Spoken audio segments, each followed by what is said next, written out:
Folks, Black Star Network is here. Hold no punches. I'm real revolutionary right now. Black power. Support this man, Black Media. He makes sure that our stories are told. Thank you for being the voice of Black America, Roland. Stay black. I love y'all. All momentum we have now, we have to keep this going. The video looks phenomenal. See, this difference between Black Star Network and Black-owned media and something like CNN. You can't be Black-owned media and be scared. It's time to be smart. Bring your eyeballs home. You dig?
Today is Friday, June 7, 2024. Coming up on Roland Martin Unfiltered, streaming live on the Black Star Network. Folks, we told you yesterday about the death of Anthony Johnson Jr. in a Tarrant County, Texas jail. The medical examiner has now ruled his death a homicide. Also, the overall May unemployment rate held steady but rose among the black community. We'll talk with economist Morgan Harper about that. Supreme Court justices released their financial disclosures. Who is the one you can fly him out anywhere you want on the weekend? It's Clarence Thomas. Wait till we show you how much money he's got in gifts. Let's just say he's gotten more than all of the other justices combined over the last 20 years. Talk about being corrupt. The Florida Supreme Court upheld Governor Ron DeSantis' decision to suspend Orlando area State Attorney Monique Worrell. Tonight's education segment, a summer camp that teaches financial responsibility in investing in the stock market, cryptocurrency, and real estate. Plus, what the hell is Dr. Phil talking about in his idiotic interview with Donald Trump? We're going to show you some of that stupidity. It's time to bring the funk. I'm Roland Martin Unfiltered on the Black Star Network. Let's go. He's got it. Whatever the miss, he's on it. Whatever it is, he's got the scoop, the fact, the find. And when it breaks, he's right on time and it's rolling. Best believe he's knowing. Putting it down from sports to news to politics. With entertainment just for kicks, he's rolling. It's on go, roll, roll, y'all. It's rolling Martin, yeah. Rolling with rolling now. He's funk, he's fresh, he's real, the best, you know he's rolling Martin now.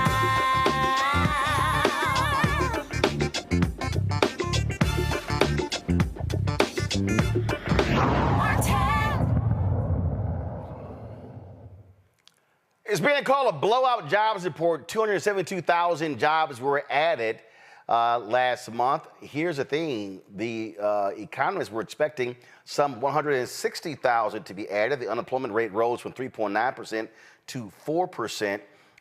Folks, they're trying to figure out what the hell is going on now. Of course, Republicans are going crazy because they keep saying how awful the economy is, but the numbers don't add up. Morgan Harper with the American Economic Liberties Project joins us right now. Morgan, glad to have you here. I mean, again, it's really driving Republicans nuts because they have been predicting doom and gloom since the inauguration of President Biden and Kamala Harris.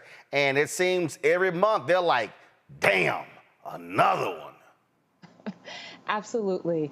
You know, we keep hearing these predictions of a recession, that, you know, President Biden, in investing so much in manufacturing, in infrastructure, in trying to, you know, lower costs or things, that he's just going to send the economy into haywire. And, you know, it doesn't seem to be the case based on this jobs data. Now, you noted that the black unemployment rate did tick up, as did the overall unemployment rate. But we're still, and this is a really important point, we're still operating in historically low territory. Just for context, you know, in the 2010s, you would see black unemployment rate 8%, 11% into 2015. And so these are still relatively low numbers. And like I always caution, you know, month to month, it's hard to interpret too much.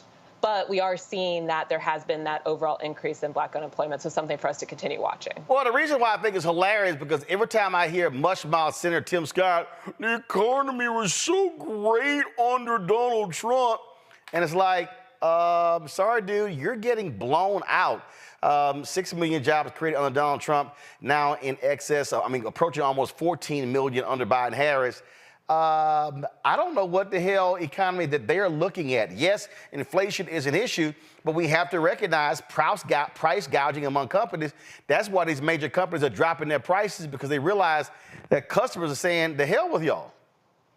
Absolutely. I mean, a couple of things to note. One, these gains in the jobs are not just even specific sectors. They're actually across the board. So if you look at healthcare, you look at education, you look at government, you look at construction, you look at manufacturing, there has been wage growth. So that type of broad job growth, that type of broad-based job growth across all these different sectors really unprecedented. And then also the labor participation rate. For prime age workers, that is now also at record levels we haven't seen since like 2002. Over 80% of prime age workers are participating in the workforce, especially a lot of women. And so, yeah, I mean, this whole narrative about how this administration's thinking the economy just doesn't add up with the numbers. But yeah, you're absolutely right, Roland. I mean, these costs. This is the really important thing, though, especially as we are now in 2024, and everybody knows what that means for an election year. Is a lot of people, when you ask them about the economy, how's unemployment going? Are we in a recession? They're actually saying that, yes, we're in high unemployment territory and we're in a recession, just absolutely false impressions of what's going on economically. And that's a problem. And I do think it connects somewhat to these high prices that you've rightly identified in a lot of different market areas is due to price gouging. How do we know? Yeah, because now they're voluntarily lowering prices in groceries. But even on some of those areas where we've seen things like this oil executive that we now have evidence of that was colluding with OPEC and internationally raising oil prices, that were raising gas prices during the pandemic, that the Federal Trade Commission's been calling out, and we hope the Department of Justice will pursue criminal action against. Even gas prices now in 2024 are going down right as the summer is beginning. So we have to continue to also look at what is driving some of these high costs.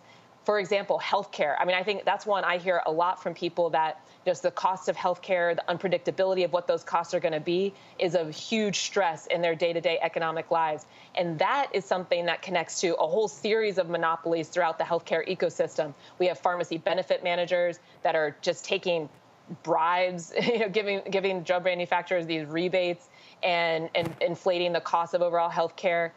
We have landlords that are raising rental prices and colluding to fix these prices to just see how far they can take us as renters and consumers to pay as much as possible. Not to mention a lot of the tech companies like Amazon that now also, through publicly available data, we know that they've been trying to also test the outer bounds of how much people can pay. Those are monopolies. Those require lawsuits often. Lawsuits take a while, but we have seen great progress in this administration in trying to hold some of this corporate lawlessness accountable to bring down these prices.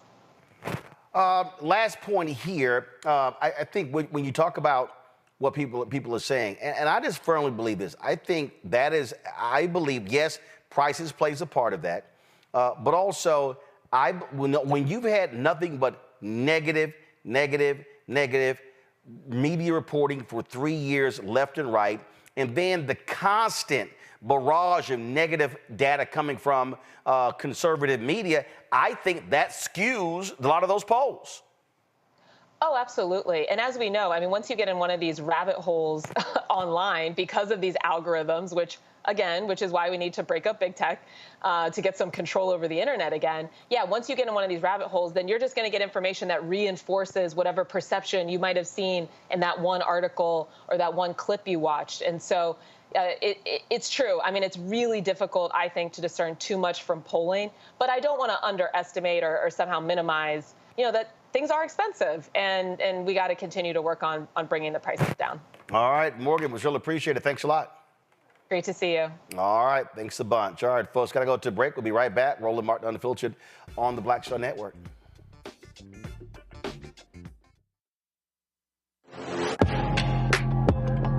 A lot of y'all have been asking me about the pocket squares that we have available on our website. You see me rocking the Shabori pocket square right here. It's all about looking different. Now look, summertime is coming up. Y'all know, I keep trying to tell fellas, change your look, please. You can't wear athletic shoes every damn wear. So if you're putting on linen suits, if you're putting on some summer suits, have a whole different look. The reason I like this particular pocket square, the Shabori, is because it's sort of like a flower and looks pretty cool here versus the traditional boring silk pocket squares. But also I like being a little different as well. So this is why we have these custom-made feather pocket squares on the website as well. My sister actually designed these after a few years ago. I was in this battle with Steve Harvey at Essence, and I saw this at a St. Jude fundraiser. I saw this feather pocket square, and I said, well, I got some ideas. So I hit her, and she sent me about 30 different ones. And so this completely changes your look. Now, some of you men out there, I had some dudes say, oh man, I can't wear that. Well, if you ain't got swagger, that's not my problem. But if you're looking for something different to spruce up your look, fellas, ladies, if y'all looking to get your man a good gift, I've run into brothers all across the country with the feather pocket squares saying, see, check mine out. And so it's always good to see them. And so this is what you do. Go to RolandSMartin.com/pocket squares. You can order Shibori pocket squares or the custom-made pocket squares. Now, for the Shiboris, we're out of a lot of the different colors, and I think we're down to about 200 or 300. So you want to get your order in as soon as you can, because here's what happened. I got these several years ago, and the Japanese company signed a deal with another company, and I bought them before they signed that deal, and so I can't get access to any more from the company in Japan that makes them. And so get yours now. So come summertime, when I see y'all at Essence, y'all could be looking fly with the Shibori pocket square or the custom-made pocket square. Again, RolandSMartin.com/pocket squares. Go there now.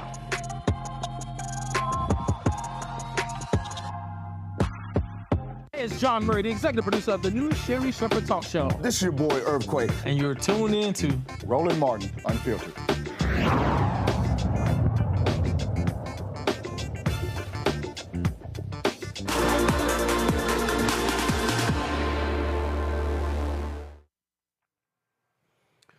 Folks, this just in, the Howard University Board of Trustees has revoked the honorary degree that was given to Sean Diddy Combs a few years ago. This is a statement that was been released by the university.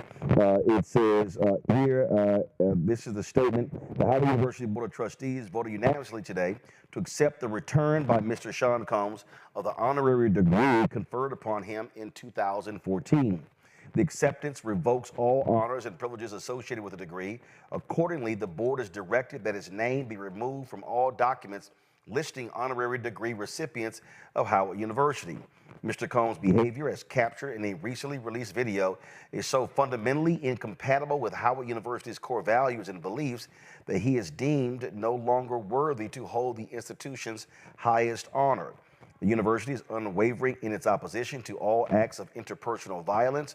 The board has also directed the university administration to immediately take the following actions: terminate a 2016 gift agreement with Mr. Combs, disband the scholarship program in his name, return his $1 million contribution, and terminate a 2023 pledge agreement with the Sean Combs Foundation. No payments towards the $1 million pledge have been due or made by the Sean Combs Foundation as of this date. Therefore, no funds are due to be returned under the 2023 pledge agreement. Says the board and university administration has no further comment on this matter. I want to go to my panel here. Joining me right now, Matt Manning. Of course, the Rush attorney. He is out of Corpus Christi. Glad to have Matt on the show. John Quill Neal with our own law firm out of Atlanta. Michael Imhotep, host of the African History Network show out of Detroit. All right, Matt, so let's go here. This is a decision by the Board of Trustees. So they're basing this based upon the video that came out. So does this then mean that, let's just say, people start looking at anybody else who gotten a previous honorary degree from Howard, and if they got arrested, if they were not even arrested, in this case, you have the video, he hasn't been charged with any particular crime, and so what do you make of this decision? I think it's a good decision. I think, they say the university's highest honor is this honorary degree. I would argue the highest honor is a degree from somebody like myself who went to Howard and earned a degree. But to answer your question directly, I think they should do this because, being frank, these honorary degrees are really PR a lot of times, PR stunts, and I think they've got every right to say. I could hear what they're saying. He gonna call on me and somebody's speaking, Roland. So I'm sorry if I'm a little disjointed, but in any event, I think that the reason they confer these degrees is to say we think this person exemplifies the values and, the spirit of our fair institution. And once they have clear evidence that somebody's not doing that, I think it's good for the university to say not only are we rescinding this degree, but we're sending their money back because we want to make a clear and unequivocal statement of our values and of the fact that we no longer want this, quote, dirty money. So that being the case, I think it's good that Howard has done this. Now, whether they realistically need to or have the bandwidth to go through and review every single honorary degree holder to see if he or she has done something questionable, I don't think that's really practical, and I don't think it's really necessary in this case, particularly because Diddy has not disabused anyone of the idea that it's him in the video. He's adopted that with his piss poor apology, and as such, I think Howard is completely within its rights to withdraw this honorary degree and send his money back. So I think they've done the right thing, and I'm proud that Alma Mater has taken this position. John Quell? As it relates to, the sad thing about all of this, number one, as it relates to the money for the university, is that the students that would be the benefactors of it now have $1 million less from a deserving student, right? That maybe could not afford to attend the university. Of course, the university can utilize additional efforts to gather monies in order to fulfill scholarships. But as a result of his decision making, there are students where the university is going to have to fulfill that gap of money. Michael. Yeah, I think this is a good idea, and it's more than just the assault on Cassie or the video that surfaced. First of all, we know that Sean Combs actually paid an undisclosed amount to settle that civil lawsuit one before the video came out. Yeah. So then the video comes out. That incident that took place is Cassie alleged that incident actually took place in her lawsuit. Then the video comes out. We see it. Then Sean Combs puts out a video actually apologizing for it and said he makes no excuses for it. So he admits to it happening. He didn't say it was his brother. He didn't say he was an imposter in the video. He didn't blame Cassie for what happened either. He said he was responsible for it. So, and then the other thing is, we know that he just sold his stake in Revolt TV, which he founded, and there are also several other civil lawsuits alleging sexual abuse by Sean Combs as well. So this is to be expected by Howard University, and I don't know if they're going to go through. I don't know how many other honorary degrees they've given to people who have video surfaced of them assaulting women and admitting to it, things like this, and have sexual assault lawsuits out there. I don't know, but if video surfaces, they may take those same actions as well. Well, it's interesting. Howard University didn't revoke, to my knowledge, Bill Cosby's honorary degree, nor did they return his money. Well, when we look at Bill Cosby, one, we see that Cosby was exonerated. His conviction was overturned by the Philadelphia Supreme Court. Number one. Two, video did not surface of Bill Cosby assaulting women. Now, so 1 second. So are you saying that the reason Howard is taking this action is because of a video as opposed to the action? I'm saying it's a number of things compounded, but that video is evidence. Of course, that video is evidence. No, hold on, wait. No. First of all, the video is evidence, but actually statute of limitations has run out. So again, I'm raising the point here is that again, trust me, I think it's going to be raised with anybody else.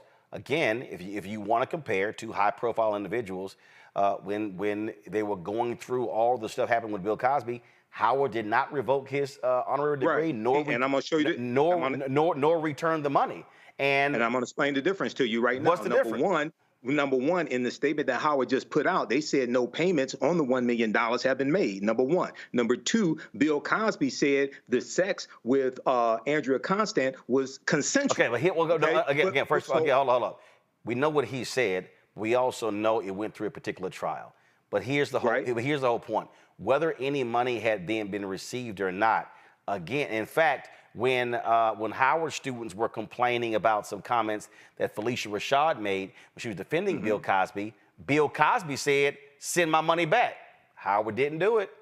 Right. Well, here there's no money to send back. No. Payments have been made according to their statement. Yeah, I understand that, but again, right. So I'm explaining the difference. No. I know what the difference is. The point is this here. Okay. Well, why'd you ask me what's the difference? No. First of all, I didn't ask just you. I asked 3 people, so it's not just you. Okay. So you one of 3. I'm answering. No, but you're one of 3 people. So again, right. so Matt, I'm going to ask you again. Howard did not take the action. Now you could say that's a different board of trustees, different administration. Your thoughts on the comparison of the 2? I get what Michael was getting at regarding that with Bill Cosby. At least it had played out through the courts. And as far as I know, he never publicly came out and said he was guilty or otherwise did not disavow that the event had occurred. But I'll tell you directly, you can, I think, say both things are true. You can have a criticism of Howard for not rescinding Mr. Cosby's honorary degree and say they were right in this circumstance. And as I said earlier, I don't know that they practically need to do that in every instance, but I do think that it's worthy of criticism, right? If you're saying, look, the reason you're doing it this time is because it's high profile and there's a video and it looks worse and you didn't do it before when Mr. Cosby was found guilty prior to an overturning of his conviction, I think that's a fair criticism. Despite being a son of Howard, I think you're entitled to ask that question. But do I think they need to go back through and rescind every honorary degree? No. Frankly, honorary degrees are PR moves more than anything else. So I think they're right to rescind it in this circumstance. And in the circumstances where they have not rescinded it, I think it's fair to ask them why they didn't do it in that circumstance. I think 2 things can be true at once. All right, John Quell. They need to rescind both of them. I mean, they need to rescind Bill Cosby's as well. Bill Cosby's conviction was overturned, and that was due to some mistakes, essentially, from the original trial. However, the amount of women that came forward for sexual abuse allegations was astronomical, and frankly, what's going on with Diddy is big news, but it was the same level of scrutiny, the same level of publicity as it was for Bill Cosby. And the level of egregiousness is the same. And so if they're going to rescind Sean Diddy Combs, they need to rescind Bill Cosby. Spelman, if I'm not mistaken, either Spelman or Morehouse, whichever one that Bill Cosby donated to the Cosby Center, I believe his name was removed from there. So yeah, that was at Spelman. His name was removed. No, name was removed, but they kept the money. Maybe Howard spent the money. Again. They never received it. No, John Kell, she's talking about Bill Cosby. Bill Cosby. Again. And so there was some other people who rescinded honorary degrees, but they also kept the money. And in fact, I remember several stories where Bill and Camille Cosby were like, well, if you're going to sit here and revoke some degrees, send that damn check back.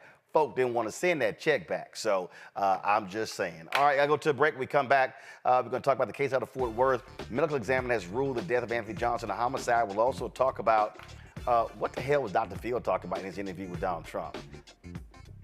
I'm like, Dr. Phil, are you paying attention to what's happening in the world? There's a lot we're going to break down, folks.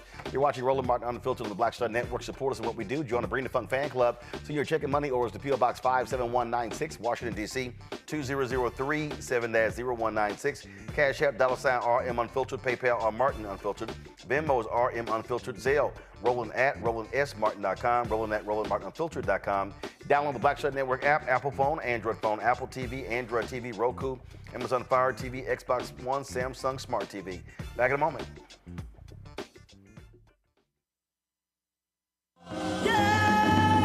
Somebody's killing poor people, and it's going on. When COVID happened, poor people were dying at a rate already of 800 people a day. Before COVID, if you went to a funeral every single day, it would take you 600 years to attend all the funerals of the people who will die from the ravages of policy violence, poverty, and low wages in America in just 1 year. It would take you 2 years and 19 days to go to all of the funerals of the people that will die today, and oftentimes silence. Nobody talks about this political genocide, but we are determined today to remember their death and be a resurrection of voting power and voice power like never before.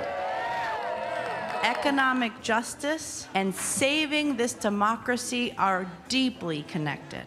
We, as a nation, must listen to the demands of the poor, who are pushing and will continue to push political candidates and elected leaders to lift from the bottom so that everybody can rise.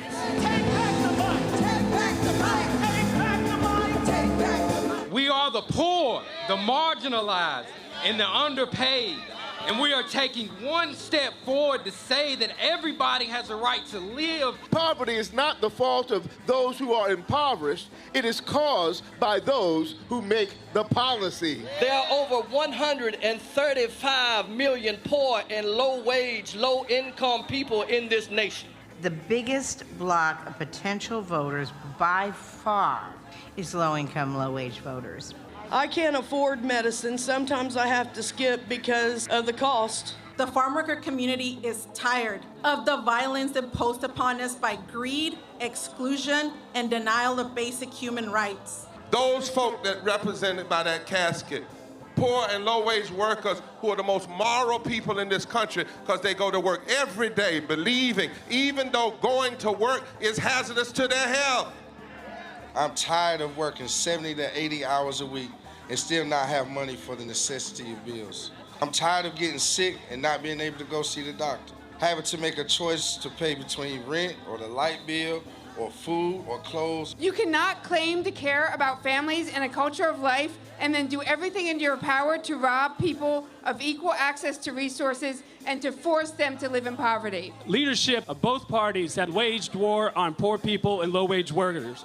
And this government has treated people experiencing poverty, including their military families, with disdainful, deliberate, malicious neglect. So the truth is that my son died from poverty.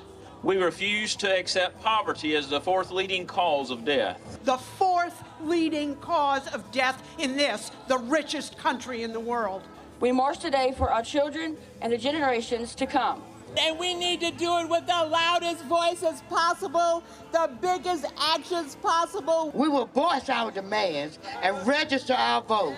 When we stand up and when we stand together, things change.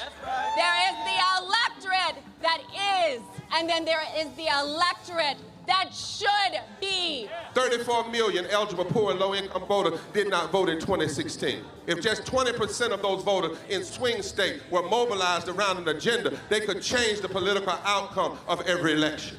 So we're launching the most massive voter mobilization and turnout campaign in history of poor and low-wage voters, allies, and religious leaders. People are dying, but we know it doesn't have to be this way. And so we are calling on everyone to join us in this Poor People's Campaign, a national call for moral revival. We are here, we will be seen, we will be heard, and our power will be felt. We don't need to be an insurrection. We are a resurrection that will be felt across this country. Are you ready? Ready? Ready? Ready? We are a resurrection, and we are ready. And we won't be silent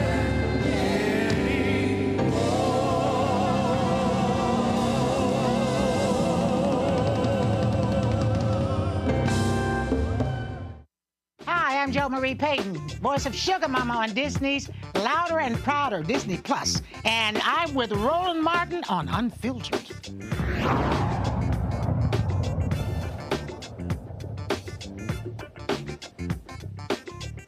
You know what? You can always count on some folk who don't know nothing about politics to weigh in, and Dr. Phil is one of those folks. So he's touting this 70-minute interview that he did with Donald Trump, and frankly, he allowed Trump to sit here and lie repeatedly during the interview. But here, to me, is one of the questions that I just find to be stupid and idiotic from Dr. Phil. Listen to this. Well, I wanted to, and I know that there was some news coming out of Georgia today, there was some news coming out of Florida today, that they're stepping back from this. And very good news. I called for the other day, and I don't know if you saw it, but on Merritt Street Media, where I now do my show, I called for President Biden to stop all of this now. And of course, a lot of people said, oh, he can't stop it. It's a state case. Well, okay, that's an explanation for stupid people. But for people that understand how this works behind the scenes and all, I say the same thing. They need to stop this. They need to stop pursuing you. Since you started your campaign in 2015 to run for office, there have been so many attempts to get you off the board even before you started your campaign. Then once you were in office, 2 impeachment opportunities, they changed the rules to try to make it high crimes and misdemeanors if there were business conflicts, and in this case, never ends. It seems to be never ending, and that is a distraction to you. And I really wonder how that affects you. What do you say to yourself about that? Because it seems to never be ending. It's a never-ending thing. There's a term that I know you've heard many times. It's called Trump derangement syndrome. Nobody's ever said. Well, yeah, Dr. Phil, maybe it's never ending because he keep doing wrong shit. What you just heard right there, let me just be as succinct as I possibly can. You are full of shit, Dr. Phil. You are full of it. You are absolutely full of it. First of all, let's be real clear. They changed the rules when it came to high crimes and misdemeanors. Hey, Phil, have your ass ever actually read the Constitution? The Constitution does not actually define high crimes and misdemeanors, which means that the United States Senate and the United States House can define those very things on their own. Sounds to me like, Dr. Phil, you're an apologist for Donald Trump. Sounds to me like you were trying to kiss a lot of Trump ass at Mar-a-Lago. And then this, I think that's for stupid people to say Biden can't stop it. Let me be real clear, Dr. Phil, because clearly your doctorate ain't in political science. Clearly it's not in history. It's actually not in anything political. President Biden can't stop a damn thing.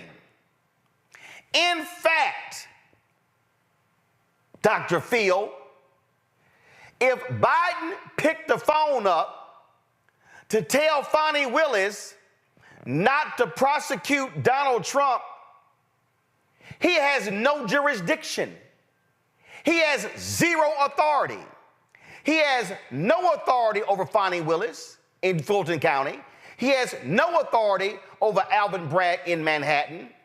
He has the same amount of authority over a Democratic DA that he does over a Republican, which is none.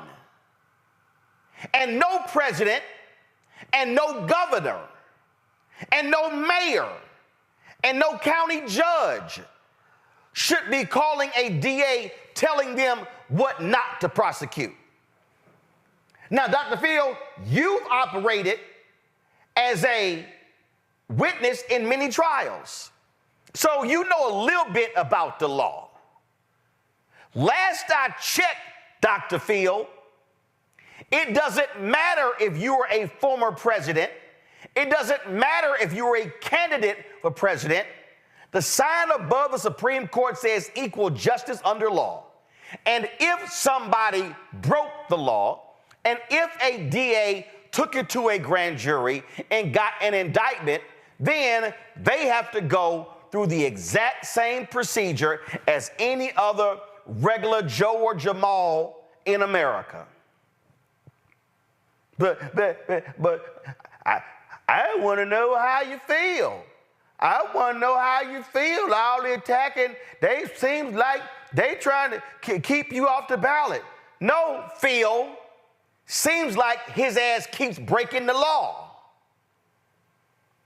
All you did was sit there and just kiss Donald Trump's ass for 70 minutes. And y'all, then they posted some interview of some black woman in the crowd. She like, mean, after that, I have a whole different view of Donald Trump after that interview.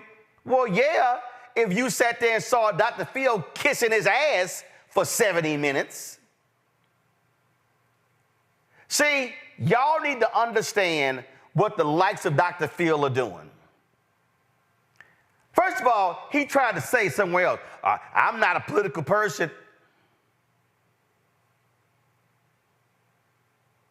Really? After the comments that you made? Now, Dr. Phil, come on.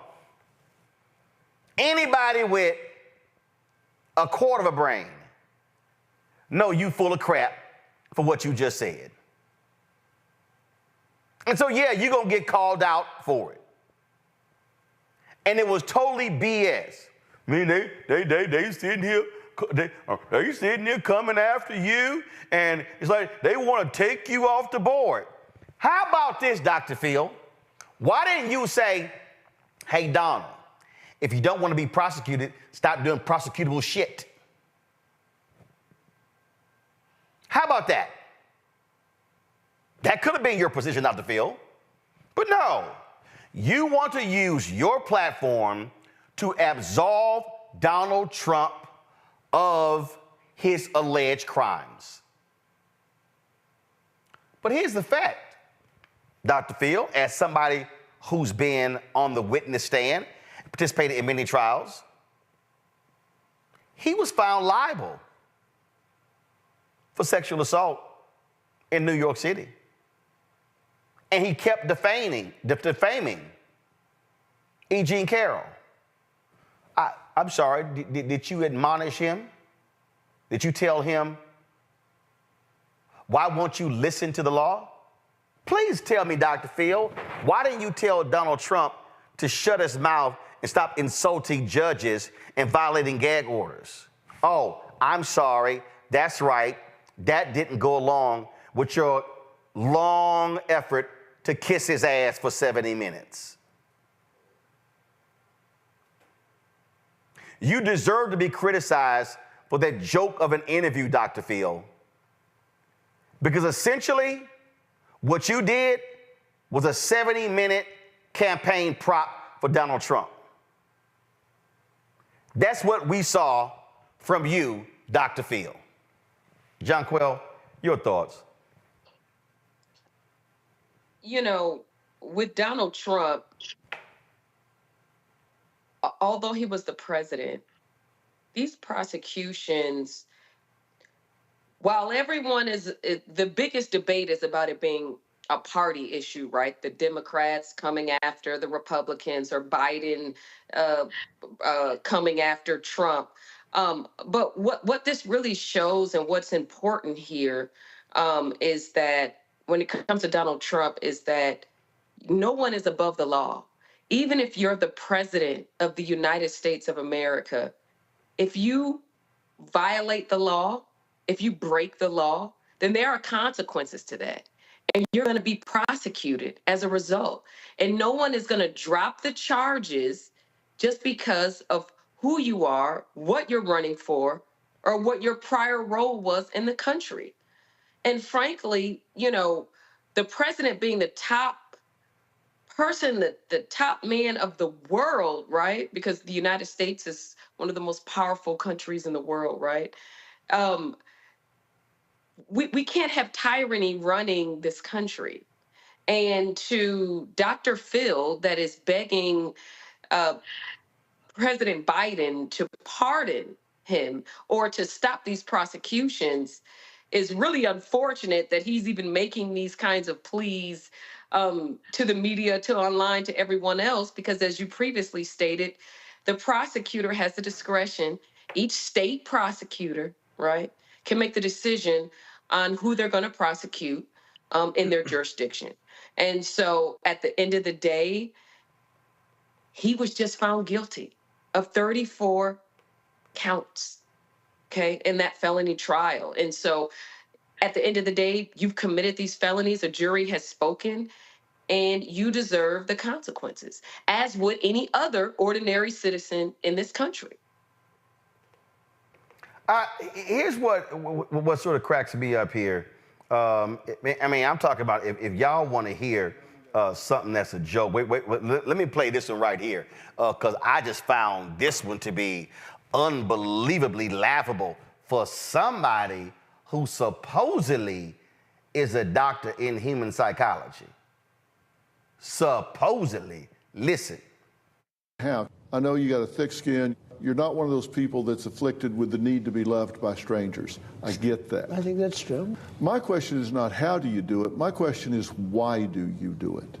Why do you, because let's face it, I mean, you're a billionaire, you got a great family, you're a very dedicated father. People may not see this in you a lot because you keep that kind of private. But my question to you is why do you subject yourself to this? How? I know you got a thick skin.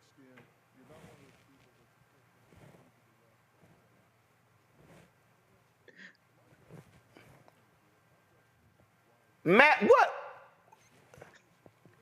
Everybody know this man ain't got no thick skin. This is one of the most thin-skinned individuals you've ever seen in your life. He attacks anybody and everybody. He is a narcissist. You don't have a need to be loved by everybody else. Yeah. What the hell is Phil talking about? First, I want to know if Dr. Phil got a check from the campaign or from the Trump organization, because it seems pretty clear that he's pandering. And it's funny that we're having this conversation today. I was on a plane from Baltimore yesterday, and I'm reading this book, right? It's called Winning Arguments. And there's a section in here about Trump. And what the author talks about with Trump in particular is that Trump has been a force because he's had arguments and basically has controlled the narrative such that he's never talking about what anybody else is talking about. He's always talking about what he wants to talk about. And I think that's particularly dastardly in this situation is because Dr. Phil should have, I would think as a journalist, some ethic guiding him to at least be objective and ask questions that would make his viewers find out more about the subject and at least be fair in considering the subject. But here, to your point earlier, it's like a 70-minute campaign commercial. And the thing that's ridiculous about that is there has been coverage ad nauseum about how Mr. Trump is very petty, vindictive, about people who crossed him, come out and said that he would not really politically prosecute them, but basically he's going to go after people who are counter to him. That is consistent with being thin-skinned. So why he's throwing these alley-oops, trying to soft pedal his character and give him all these opportunities to come off like a family man and all these things that he publicly has spoken counter to in what he said, I don't know. And I don't understand why Dr. Phil would do this. But I also think, irrespective of him having a PhD, Dr. Phil is clearly in the entertainment business and not in the business of being a credible practitioner. So I think this is consistent with that, and I'm wondering if there was a big check for this entire session where Donald Trump got to come and extol his own virtues, especially with Dr. Phil helping him along. All right, you want to hear more BS? Let's watch this asinine line of questioning. Everybody calls it inflation, but affordability. When we talk about gasoline, under your administration, average $2.57 a gallon. Under Biden, $3.61, 40% more. Under your administration, homes average $320,000. Under the Biden administration, 31% more, $420,000. Under your administration, interest rates 3.8 average. Under the Biden administration, 39% more at 5.3%. Okay, now let's look at the border. Under you, average 1.7 million border crossings. Their official number is 6.4. That's from Homeland Security. It's actually about 13 million because I know I've been to the border. I've talked to the border guards down there, Brandon Judd. I've talked to Jason Jones. I've talked to the people that actually know the numbers. They say it's between 10 and 13 million. So my point is when you look at the actual numbers, plus the things you just talked about, lower taxes, higher tax revenue, you look at that and you would say, my God, he should be running unopposed. I mean, why? And these numbers, I appreciate it, and these numbers are really, I don't know who made them up. Very conservative. As an example, I guess. I can't listen to the bullshit anymore. First of all, this is the game Dr. Phil plays here. The average under you was this, under Biden is this.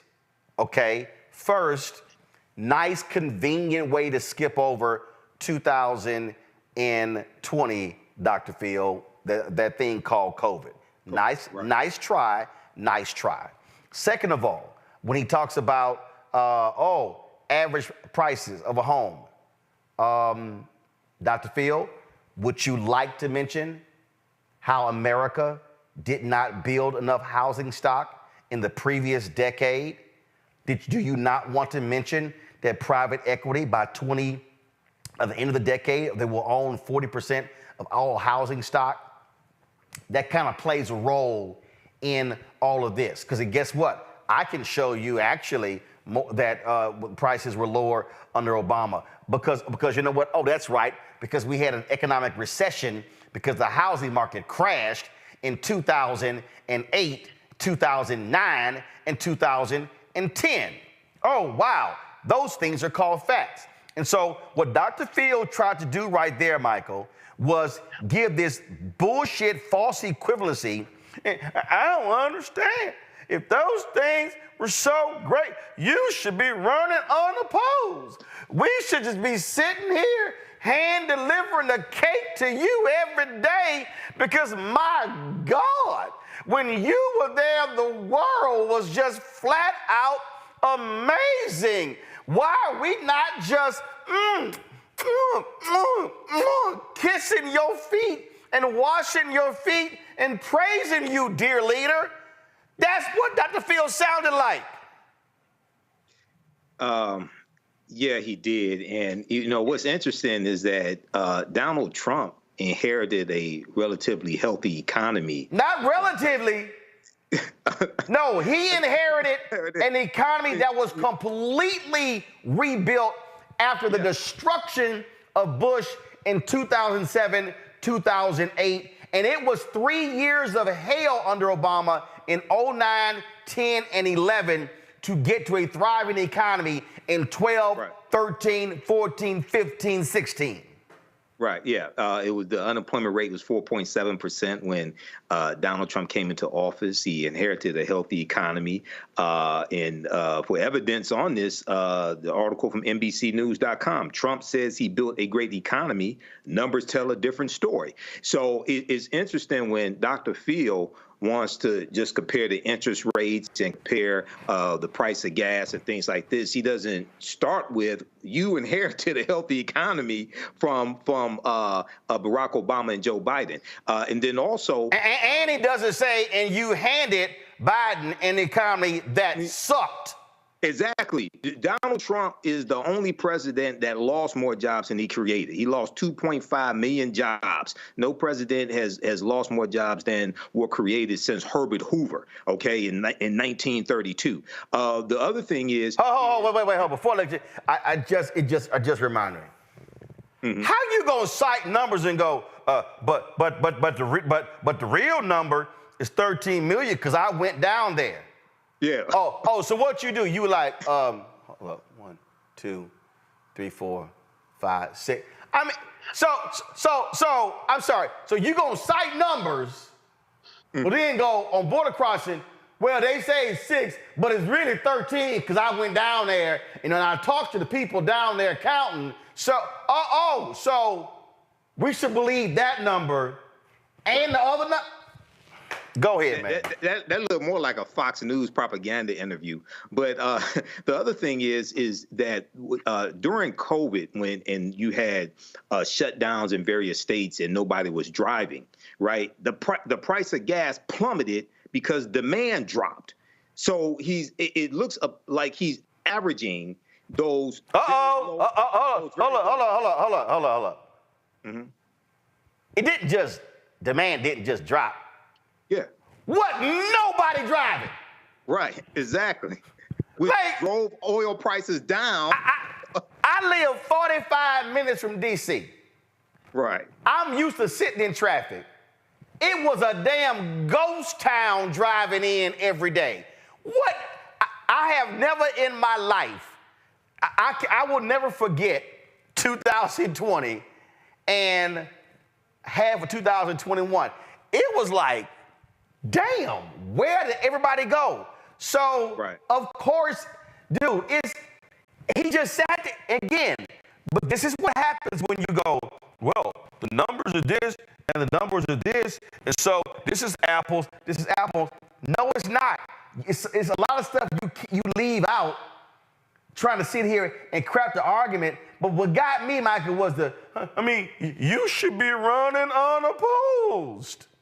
Yeah, well, he totally left out that whole insurrection thing when Donald Trump tried to overthrow. Oh, my bad. Yeah, that just domestic terrorists to attack the U.S. Capitol, and they assaulted over 140 police officers. He just conveniently left that whole thing out. But the other thing is, you talked about it here on the show, Roland. Under President Joe Biden, you have a record amount of oil production that the U.S. is doing at the same time.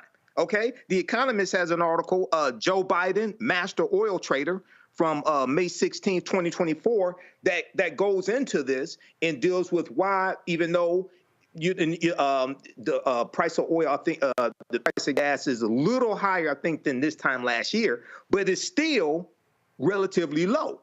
Okay, so all things considered, so this was you would have thought that this appeared on Fox News or Newsmax. Or Fox Nation. Fox Nation, the amount of lies that were told. And no fact checking. This absolutely, as Matt said, Matt says a campaign video, you called it propaganda.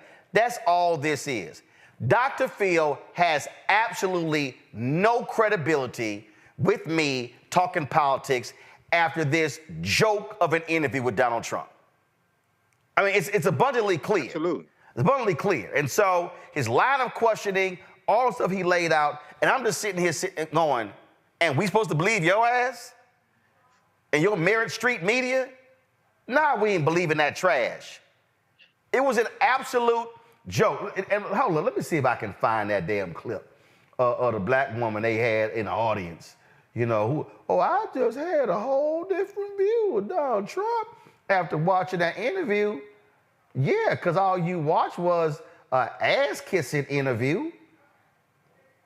Hold up, here's this here. Hold on, let me set this up. I don't know who the hell this sister is, but if she was in my family, man, we'd be cussing her out at Sunday dinner. Listen to this nonsense. Come on, pull the audio up. So watching your interview today, I think it actually gave me an interpretation that I've never had of him before. And us not seeing him more, it actually kind of hurts people on judging him. I guess if that's what the media wants to do, then they're doing a very good job at it. Yeah, you bet. All right. What? Us not seeing him more. And Dr. Phil, you bet. The man lies every damn day. Every damn day. And here's the other deal that, and I would love for Dr. Phil to want to address this question. What was up with all the jump cuts in the interview? What was up with all, because matter of fact, some people have posted, let me play this clip right here. Let me find it here. So like when we do interviews, I don't cut stuff out. You talk beginning to end. But hold up, here we go. You'd be the first one. No, okay, now y'all just watch this right here. What's up with the splicing? Okay, watch. You'd be the first one to do it. I know you. You'd save what? Let's get rid of these. You know the money they save and the danger they save? And look at this map that... You'd be the first one to do it. I know you. You'd save what? Let's get rid of these. You know the money they save and the danger? Folks are talking about in terms of how it was edited, stuff along those lines. Again, just understand, y'all, this is what you call absolute propaganda. And then Dr. Phil wants to say, oh, no, I'm not picking sides. I'm not picking.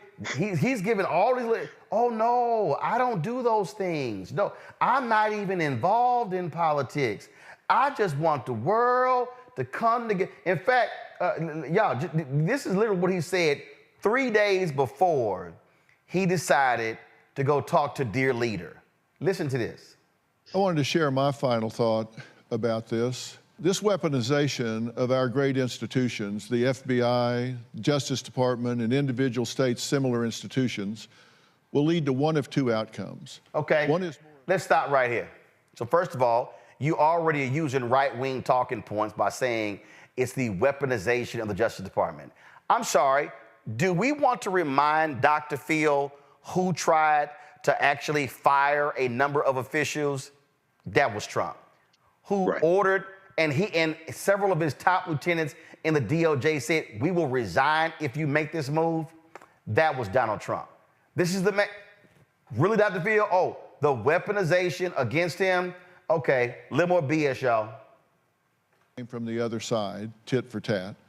That may seem deserved, but it is not the right way forward for America.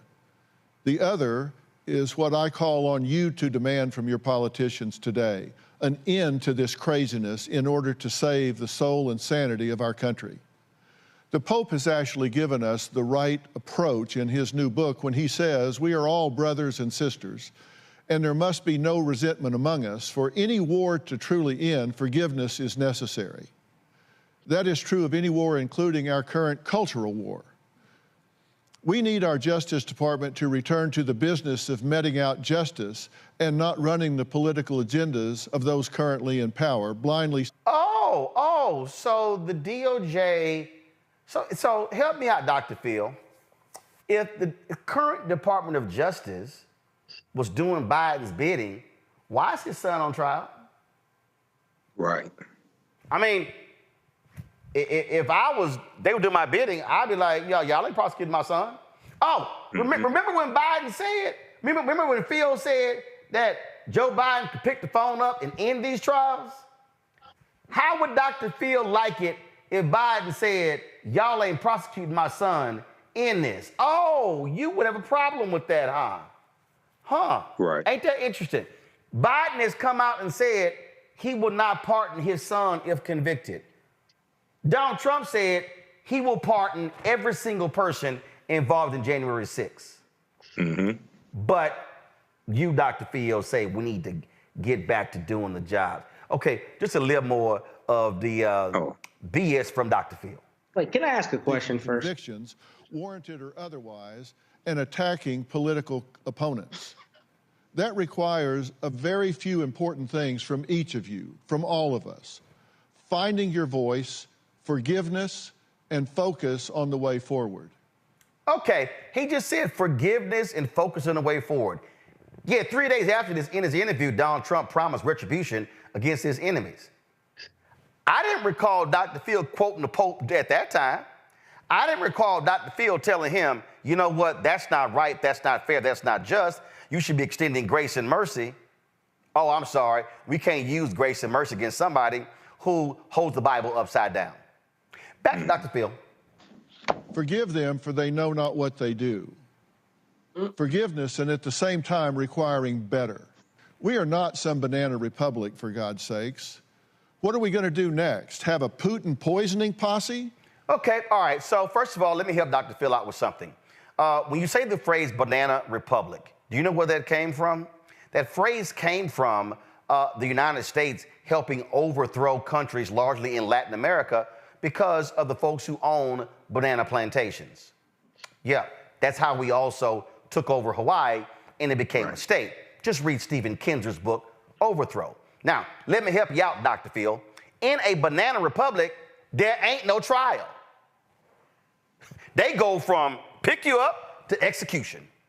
So the reality is, Donald Trump had due process. It actually happened. So when y'all throw these phrases out, we're gonna be a banana republic, that's actually not what a banana republic is when you actually get to present a defense. So you might wanna actually study the phrase banana republic, Dr. Phil, before you just start talking like Sean Hannity. I gotta put a little bit more of the stupidity. And start finding political opponents foaming at the mouth at home, not so mysteriously dying in their lazy boy recliners? We're better than that. We must be better than that. I don't like what I see happening in our country. This kind of thing is exactly why I launched Merit Street Media and wrote We've Got Issues. I don't like seeing the weaponization of our justice system, agencies, and powerful government actions that, frankly, just make my skin crawl for all of us and for my grandchildren. And let's be honest, this is so not just about Trump. If you let your hatred for Donald Trump compromise your ability to find true north on your moral compass, shame on you. If you let your disgust for Biden make you blind to the inevitable consequences of pursuing revenge, then God help the children who will inherit the dystopian nightmare we create. Yet 3 days later, you interview Trump and he talks about retribution, and you say and do nothing. Dr. Phil, you are a joke. And all of that crap that you said in this 4-minute and 16-second commentary, and I only played half of it, everything that you said can be thrown right out that damn window on Black Lives Matter Plaza here in Washington, D.C., because when you actually talked to Trump 3 days later, it was a 180 degree from everything that you said here. So the fact of the matter is, you talked about having a moral compass in this. You clearly forgot your moral compass when you went to Mar-a-Lago. Matt, I think you wanted to make a comment. Yeah, what I was going to say is that Bob Menendez and his wife are being prosecuted right now by Biden's Justice Department, aren't they? And he's a Democrat, right? And what we see that the goalpost always moves. We know, especially with Trump, it's about, his talking points and advancing his message. But all I was going to add to it is, one, there's great irony with it being called Merit Street, and then obviously having a non-meritorious a conversation with Mr. Trump. But the bigger part of that is the thing I thought was really insidious about this is the way Donald Trump continues to other black people, referring to the blacks should give him 100% of his vote. And what's interesting about that is that there's just so many people who allow his sound bites to ring rather than the totality of what he said, including, Dr. Phil, to your point, about 3 days later, he says something directly in contravention with that, and you don't see any retraction or any kumbaya from Dr. Phil then. And that's what I think is driving this. Sound bites and people being placated with sound bites and then forgetting about what was said until the next time a spicy sound bite comes out. Folks, if y'all want, y'all can watch that 71-minute interview with Dr. Phil. It's trash, and he's shown exactly who he is with this trash that he just presented, and you simply have no credibility on any of this, Dr. Phil. You clearly are a Trump apologist. That's what you sounded like in the interview. It's abundantly clear. When you try to kiss as much butt as you can, and I'm sure Eric Trump and Donald Trump Jr. were going, damn, he did a better job of kissing our dad's ass than we do. I'll be right back on Roland Martin Unfiltered on the Black Star Network.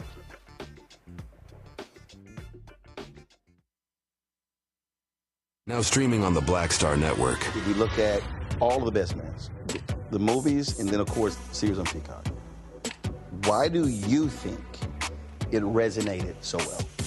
Well, I think it's a reflection of us.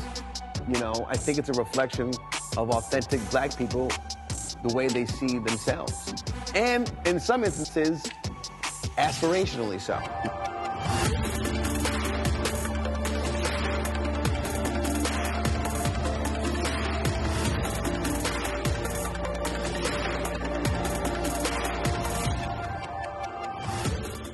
Essence Atkins. Mr. Love King of R&B, Raheem Devon. It's me, Sherry Shepherd, and you know what you watch. You're watching Roland Martin Unfiltered.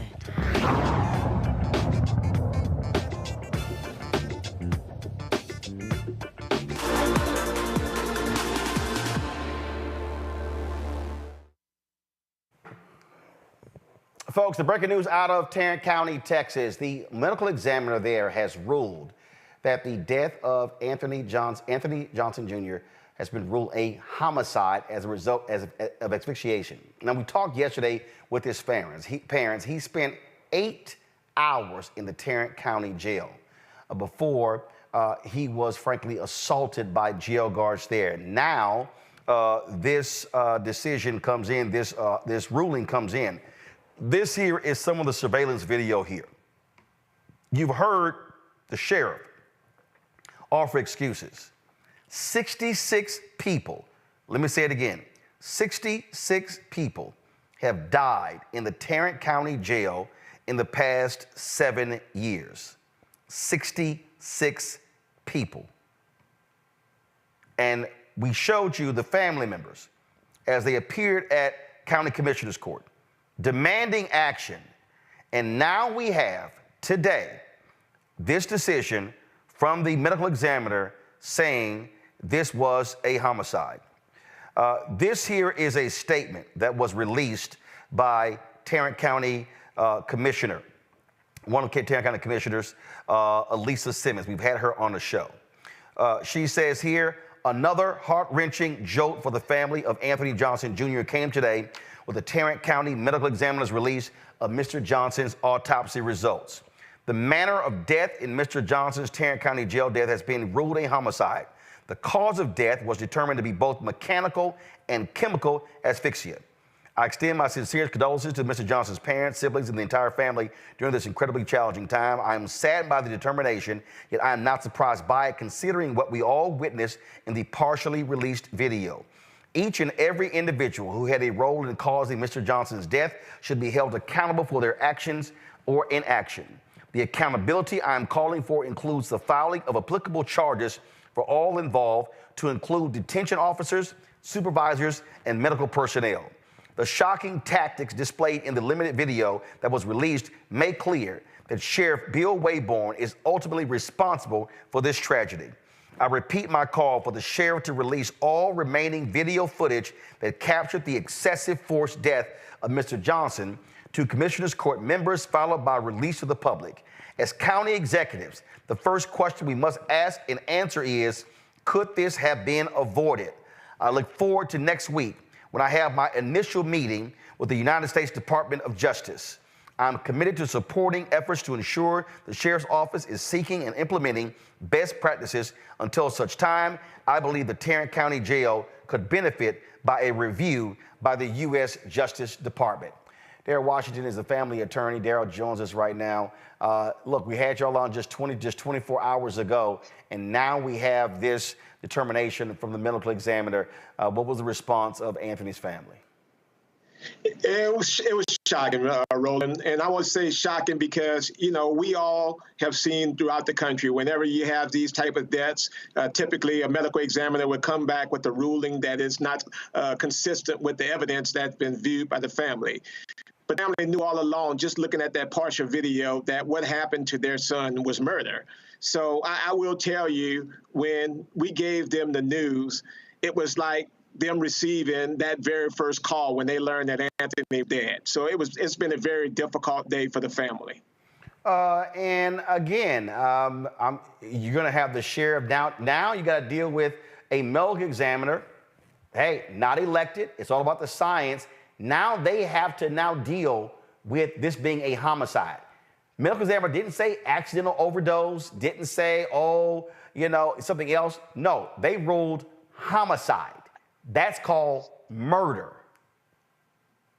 It's clear, Rolling. And let me just point out something to you. And it's, you know, all the things that happened is not pointed out to the public yet. But these jailers actually use pepper spray. And a couple of inmates actually came and gave statements that these jailers took the pepper spray and sprayed it directly into his mouth. That's the manner in which they treated him. Wow. So this is why a lot of this video has not been released.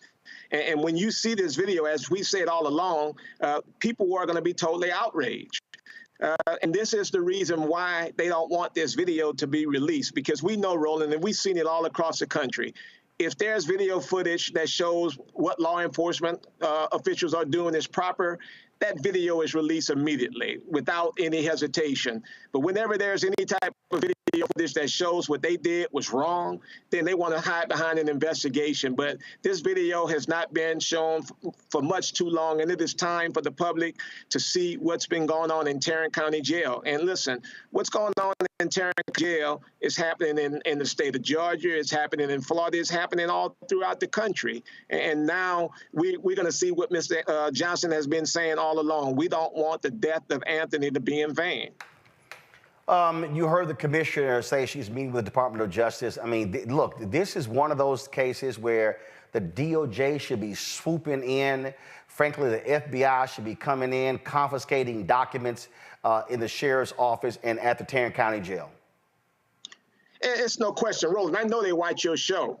I know people are familiar with what you broadcast out to the public. And when you hear that there's been 66 deaths since 2017, when there have been 6 deaths in 2024 alone, I don't know how much more it takes. We know that this is the problem. And again, as we said yesterday, we're talking about the Tarrant County Jail. We're not talking about a prison facility. So many of the individuals who are there have not even had a day in court. They are innocent individuals. And if the Tarrant County Jail is going to accept people in, then they have a responsibility and an obligation to make sure that they are taken care of. First of all, he should not be dead. He had a schizophrenic episode, jailed on April 21st. This young man should be alive. He served this nation in the Marines. He should have been treated far better, not just because he was in the Marines, because again, he's a human being, and what they did here was shameful and despicable. It's now being ruled a homicide, and now let's see if the Tarrant County District Attorney is going to be as aggressive prosecuting these jailers as he has been in prosecuting Crystal Mason for voting, and her ballot was never even counted. Yeah, and you're absolutely right, Roland. And we've had a number of meetings with them, and I feel very confident now, Roland, to be able to say to know that there are going to be some individuals who are going to be arrested for the death of Mr. Anthony Johnson. The question now is how many individuals are going to be arrested. So I feel confident about that because, you know, when you have events like this, we say it all along, video footage, that is your independent witness. You're not having to take my word for it. You're not having to take nobody else's word. You have that independent witness. So they have no choice in this situation right now. We are going to hold them accountable. I feel confident right now that they are going to go forward. And I do believe, Roland, next week, as early as next week, at least 2 individuals should be arrested for the death of Mr. Johnson. We certainly hope so. Daryl, we really appreciate it, man. Thanks a lot. All right. Thank you, Roland. Going to a break. We'll be right back. Roland Martin Unfiltered on the Black Star Network. When you talk about blackness and what happens in black culture, we're about covering these things that matter to us, speaking to our issues and concerns. This is a genuine people-powered movement. There's a lot of stuff that we're not getting. You get it, and you spread the word. We wish to plead our own cause. Too long have others spoken for us. We cannot tell our own story if we can't pay for it. This is about covering us. Invest in black-owned media. Your dollars matter. We don't have to keep asking them to cover our stuff. So please support us in what we do, folks. We want to hit 2,000 people, $50 this month, raise $100,000. We're behind 100,000, so we want to hit that. Y'all money makes this possible. Checks and money orders go to P.O. Box 57196, Washington, D.C. 20037-0196. The Cash App is $RM Unfiltered. PayPal is R Martin Unfiltered. Venmo is RM Unfiltered. Zelle is RolandSMartin.com. What's up, y'all? This is Wendell Haskins, a.k.a. Win Hogan at the original T-Golf Classic. And you know I watch Roland Martin Unfiltered.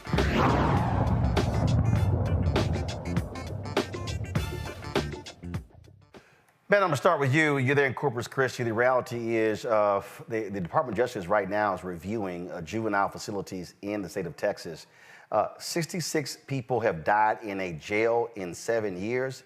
As I said, DOJ, FBI should be swooping in any day. That is unbelievable. Yeah, it's unbelievable, and they should be swooping in to review what's going on in Tarrant County. And I want to say first, Daryl Washington is one of the absolute best in our state in civil rights matters, so the family could not be in better hands, and I know he will absolutely get to the bottom of this and assist them along the process. But the problem really here is the law. I mean, I literally filed today a case against the jail in a city here in Texas where my client, who's intellectually disabled, had her leg broken a few hours before she was going to be released from jail. They gave her no medical. She went to the hospital and ended up having to have major surgeries. My point is this.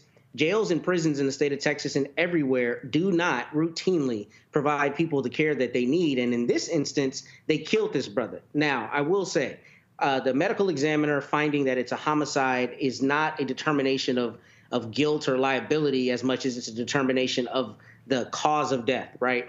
But in this instance where you have video, you know that that cause was by people who were violating their duty. So hopefully they will not be able to have qualified immunity as a defense. The problem is just that in the Fifth Circuit where we live and practice, the court is extremely conservative. They are not in any way amenable to these kinds of cases.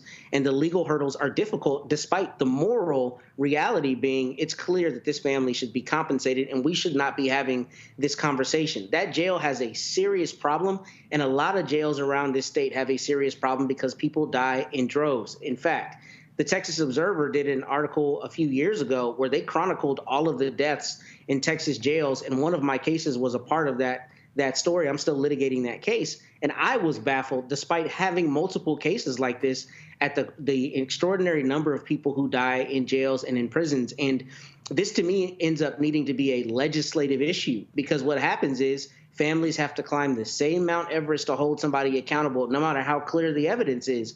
And here, when you have 6 jailers not only jumping on this man, but also using pepper spray, which they know can cause asphyxiation, this Tarrant County DA needs to absolutely prosecute these people. And frankly, if he doesn't bring prosecutions, I think DOJ needs to look into his office, because we've talked a lot about how his office is pursuing an asinine case against Crystal Mason, despite her being absolved by the higher courts. But here you have a dog pile, and you have a gentleman who lost his life during a mental health episode, and that's the corollary to this. These jails and prisons have woefully inadequate resources as it relates to mental health, and people who are in jails and prisons routinely die because of adverse responses to mental health situations. So we are in a crisis point in this country, and here in the state of Texas in particular. And the fact that 66 people have died in 7 years, and this commissioner is still issuing PR to this extent is a travesty. I hope this family finds justice, despite how difficult the legal hurdles will be. Michael, not a single word from Texas Governor Greg Abbott or Lieutenant Governor Dan Patrick. These right-wingers won't say anything, probably because Tarrant County is the last large county in Texas that Republicans still control. Yeah, they probably won't say anything about this. And we know Greg Abbott also gave a pardon to the man that killed a Black Lives Matter activist as well. So, yeah, this is a tragedy here. And I really want to hear what is the jail's excuse for the death. And we know that 2 of the officers at the jail were fired but then reinstated. As well behind this, reinstated by Tarrant County Sheriff Bill Wayburn. And, I want to get more. I've read a couple of articles on this, but I want to get more reasoning behind why they've been reinstated. They're on paid administrative leave right now. So, yeah, this is extremely troubling. I agree the Department of Justice, if they're not already investigating this, they definitely need to investigate this, as well as the 66 deaths since 2017, because that's just that's just unacceptable with that. And yes, there's lacking when it comes to mental health in prisons, but also in county jails, as well as lacking when it comes to medical services also. So this is something that we definitely have to address. John Quayle, this DOJ has been very aggressive in investigating prisons, jails, putting wardens and corrections officers in prison, far more than under Donald Trump, even more than under President Barack Obama. Again, this is a situation where they need to move expeditiously against what's happening there. 66 dead in 7 years, that is an absolute outrage. It is an absolute outrage, and just to keep it real here with everybody, a lot of our jails in the United States are not properly maintained. Specifically here in Atlanta, Georgia, in the Fulton County Jail, at least seven people have already died this year due to overcrowding, due to the conditions. When we're talking about mental health and not having the proper facilities, we're in a mental health crisis just generally. I mean, there really isn't, anywhere for anyone with mental health issues to go. When I was a former prosecutor, just like education, mental health is directly tied to crime. And a lot of defendants coming through the criminal justice system had mental health issues. However, there really wasn't anywhere to send them. You know, there was a mental health court, but they're outside of holding them for 48 hours or 72 hours. We are in a real crisis as it relates to facilities and treatment for those suffering from mental health issues, period, and specifically in the criminal justice system. And frankly, you know, just as Attorney Washington stated earlier during the course of his interview, is that the jail houses people that are awaiting trial, right? So they're presumed innocent. And so you have these defendants who are here that have not been convicted, but they're dying. And this crisis is so major to the point where, you know, I'm glad that the Justice Department is being more active now than what it has in past years. And could it be that the number of deaths are increasing over the years? I'm not sure if it has to do with administration or the level of deaths or the egregiousness of the state of what our jails, our city jails, look like at this time. But one of the biggest takeaways from this for me is that, number one, we have got to do something about the overcrowding of the jails, the training of these officers, the mental health evaluations, psych evaluations that some of these detention officers need to be subjected to before they're released with dealing with these types of issues. And we need to keep suing them. We need to keep filing those 1983 claims and keep suing them for millions of dollars and holding them accountable, and they need to be prosecuted. Just like what you stated, and I'm gonna make this very brief, but essentially, you know, in Atlanta, we have the public integrity unit, right? That's a unit specifically for targeting public corruption and going after officers that are killing people. Or using excessive force. And I'm sure that Texas, and I'll defer to my Texas colleague here about whether or not that a specific office exists in Texas. But I'm sure in addition to the DOJ, there should be an investigation at the state level as well. Absolutely. All right, folks, we will continue following this story. All right, got to go to break. We'll be back. Roland Martin Unfiltered on the Black Star Network. Next on the Black Table, a man Cornel West calls the greatest Democratic theorist of his generation. Adolph Reed joins us to talk about his eventful life and his book, The South, Jim Crow and Its Afterlives. Somewhere between an electoral sweep or an out-and-out coup or putsch, I think the danger is quite real. Join us for the Black Table, only on the Black Star Network. Fanbase is pioneering a new era of social media for the creator economy. This next generation social media app with over 600,000 users is raising $17 million, and now is your chance to invest. For details on how to invest, visit startengine.com/fanbase or scan the QR code. Another way we're giving you the freedom to be you without limits. I'm Marissa Mitchell, a news anchor at Fox 5 DC. Hey, what's up? It's Tammy Roman, and you are watching Roland Martin Unfiltered.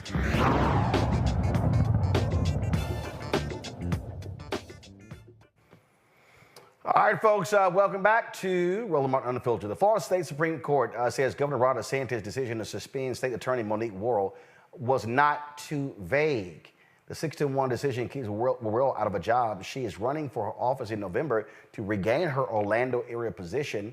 She claimed the reason DeSantis suspended her was too vague and his decision infringed on her prosecutorial discretion. DeSantis appointed 5 of the justices. The court's sole dissenting opinion by Justice Jorge Labarga said that the 20 states attorneys need prosecutorial discretion to address the challenges in their respective jurisdictions, since Florida is such a large state with a varying geographic and cultural influences. DeSantis suspended Worrell in August through an executive order for neglect of duty and incompetence in failing to prosecute crimes. What we really have here, bottom line, Jonquil, is Ron DeSantis, who wants to tell other people who are duly elected, who run on platforms, that they should do his bidding and not those of the people who elect him. Yes, I agree 100%. I mean, when I looked into briefly as it relates to her removal, I guess he cited some instances about her not going after the mandatory minimums for specific type of drug crimes or holding juvenile offenders to a certain standard. Frankly, that district attorney had not even been in office that long before he had even removed her, first of all. She hadn't even been there that long. Second of all, prosecutorial discretion is so important to be able to have because each case is unique. In each case, could require a different outcome. While mandatory minimums are important, right?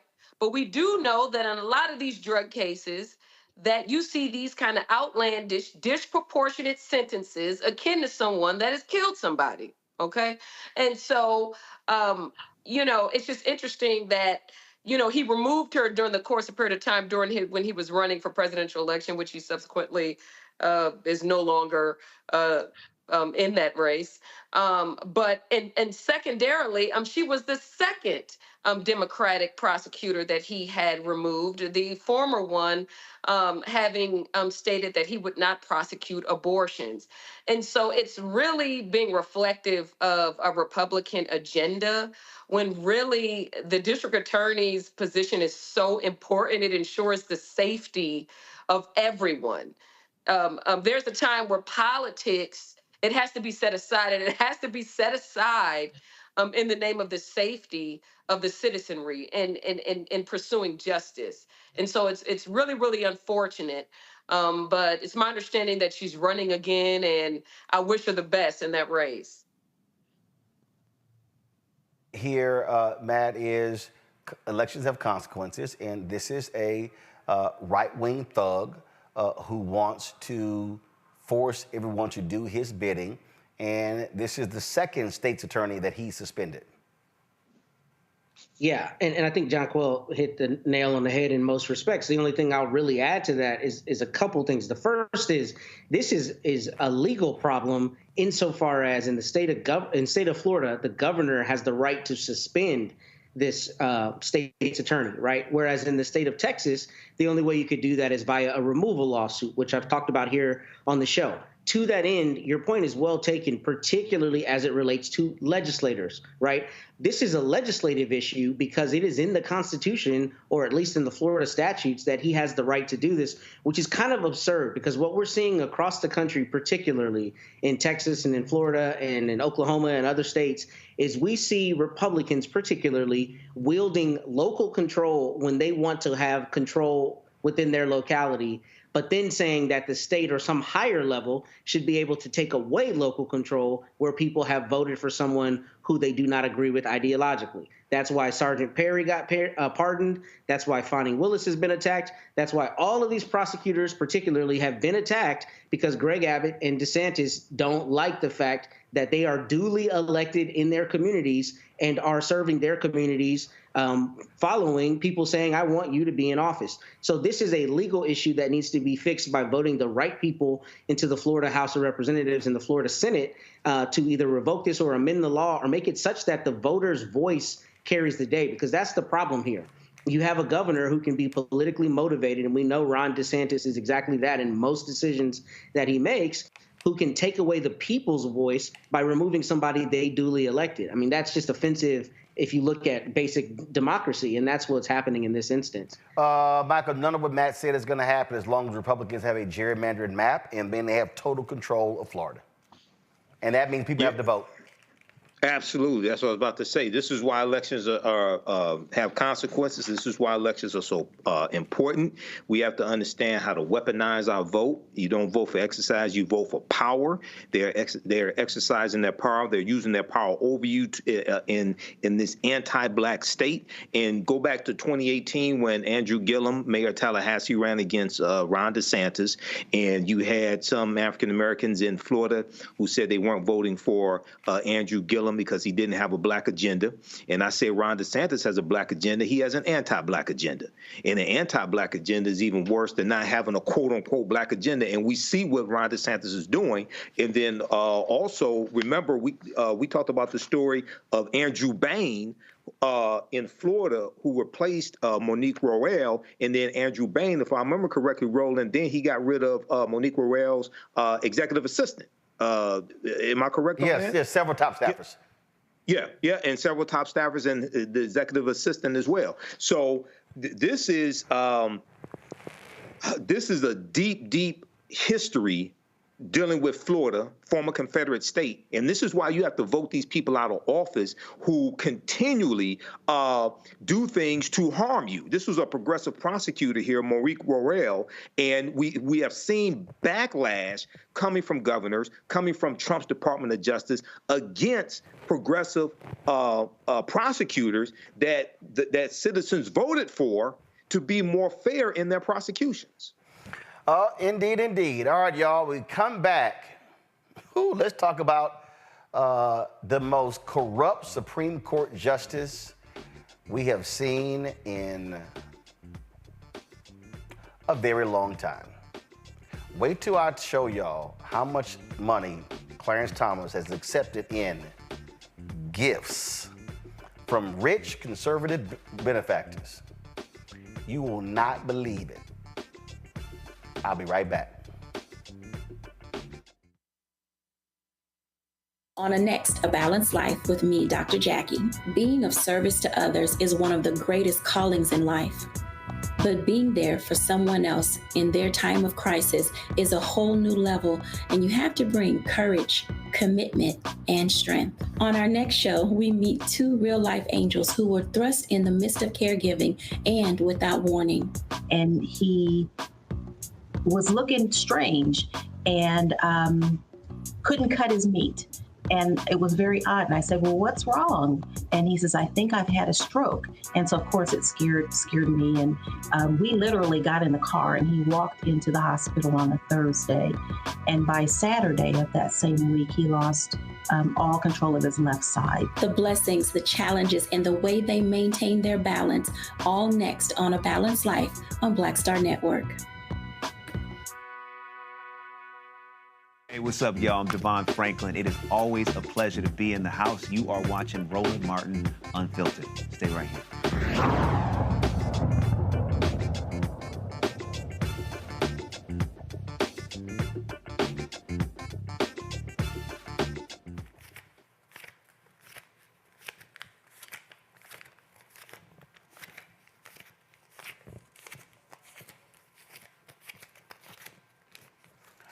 Trying to see how much money I have on hand that could buy Clarence Thomas. If y'all want to know how much it costs to rent a Negro, Clarence has made it perfectly clear. There's a group, y'all, out there that actually looked at the campaign disclosure forms, and they broke all of this stuff down, and it's called Fix the Court. And so what's interesting about this, and when I say y'all, they broke it down, check this out. They compiled all of the gifts, some 672 gifts given to Supreme Court justices over the last 20 years. Anthony, go to my iPad. A total of 672 gifts totaling $6.5 million. Y'all see that first column? That's Clarence Thomas. Clarence Thomas has accepted 4 million of the 6.5 million. Y'all, look at the other justices. Scalia, Alito, Stevens, Ginsburg, Roberts, Kennedy, O'Connor, Sotomayor, Breyer, Rehnquist, Jackson, Gorsuch, Kagan, Barrett, Souter, Kavanaugh. Clarence Thomas has accepted more money than all of them combined. Combined.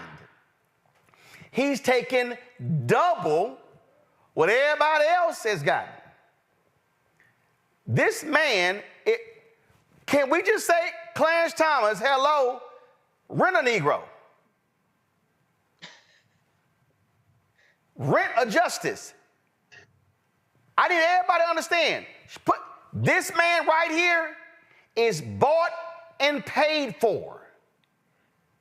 Bought and paid for. He actually wants us to believe that, he's impartial to decisions when he is accepting free gifts and travel. Then after they dropped the report, my bad. I read the language wrong. I didn't realize I was supposed to cite some of the stuff my wife was given. My bad. Yes, sorry about that. Then he updated his form today, acknowledging more trips that the billionaire Harlan Crow has given him. This is a tweet right here. He took some trips in 2019. Now, mind you, ProPublica has been kicking his behind for months, and now all of a sudden, after the story comes out, he now, my bad, damn, my bad, dog. There was some trips in 2019 when Harlan Crow flew me out. My bad, yeah, I got flued out by the billionaires, and so I don't know how those things just escape my memory of yeah, that's right. Let me go ahead and report those things. So my bad. I didn't. Here's actually what he said, y'all. This is pretty funny. 2011, Justice Thomas didn't disclose wife's income due to a misunderstanding of the filing instructions. How is your ass one of 9 Supreme Court justices, and you supposed to know case law, you supposed to be at the top of the legal heap knowing all of this stuff, and your simple Simon ass wants us to believe, my bad, I misunderstood the instructions. We ain't talking about plugging in a toaster. No, he wants us to believe, I didn't realize I was supposed to list my wife's income on my financial disclosure form. Y'all know my wife, Miss Daisy, the one who was trying to overthrow the government, who's a crazy right-winger. So check this out. 2023, Thomas, quote, going back, inadvertently failed to realize a real estate deal need to be disclosed.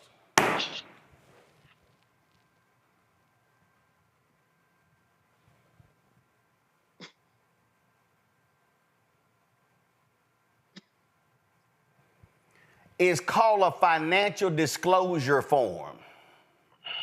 Then, my bad, today, he inadvertently omitted the free luxury trips.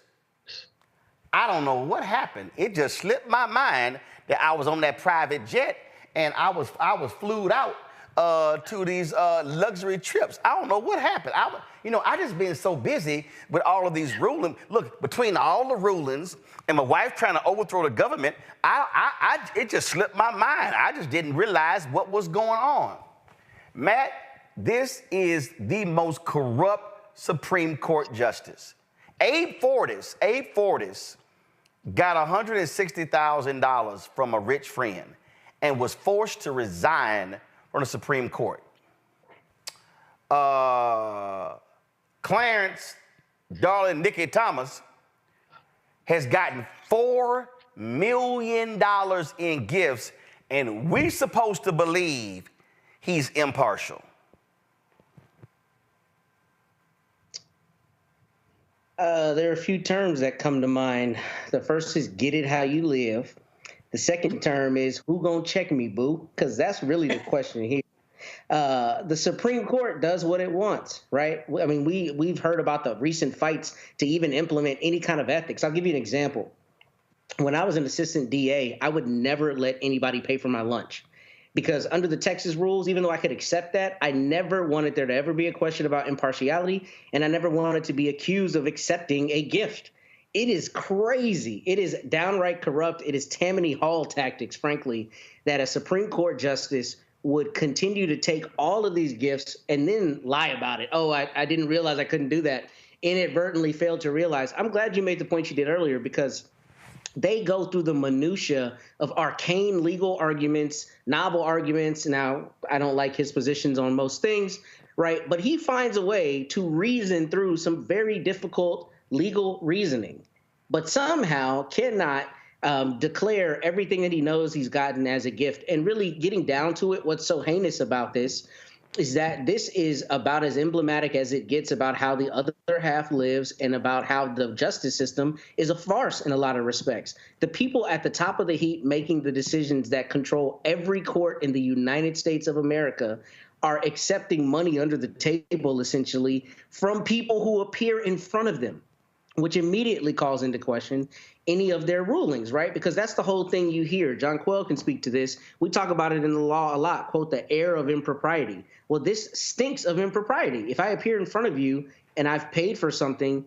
that you have not declared, and ultimately I've given you that gift and you rule in my favor, then the question is, did you really reason in the way you thought was appropriate, or did you reason to hook the homies up? This is really telling of a huge institutional issue.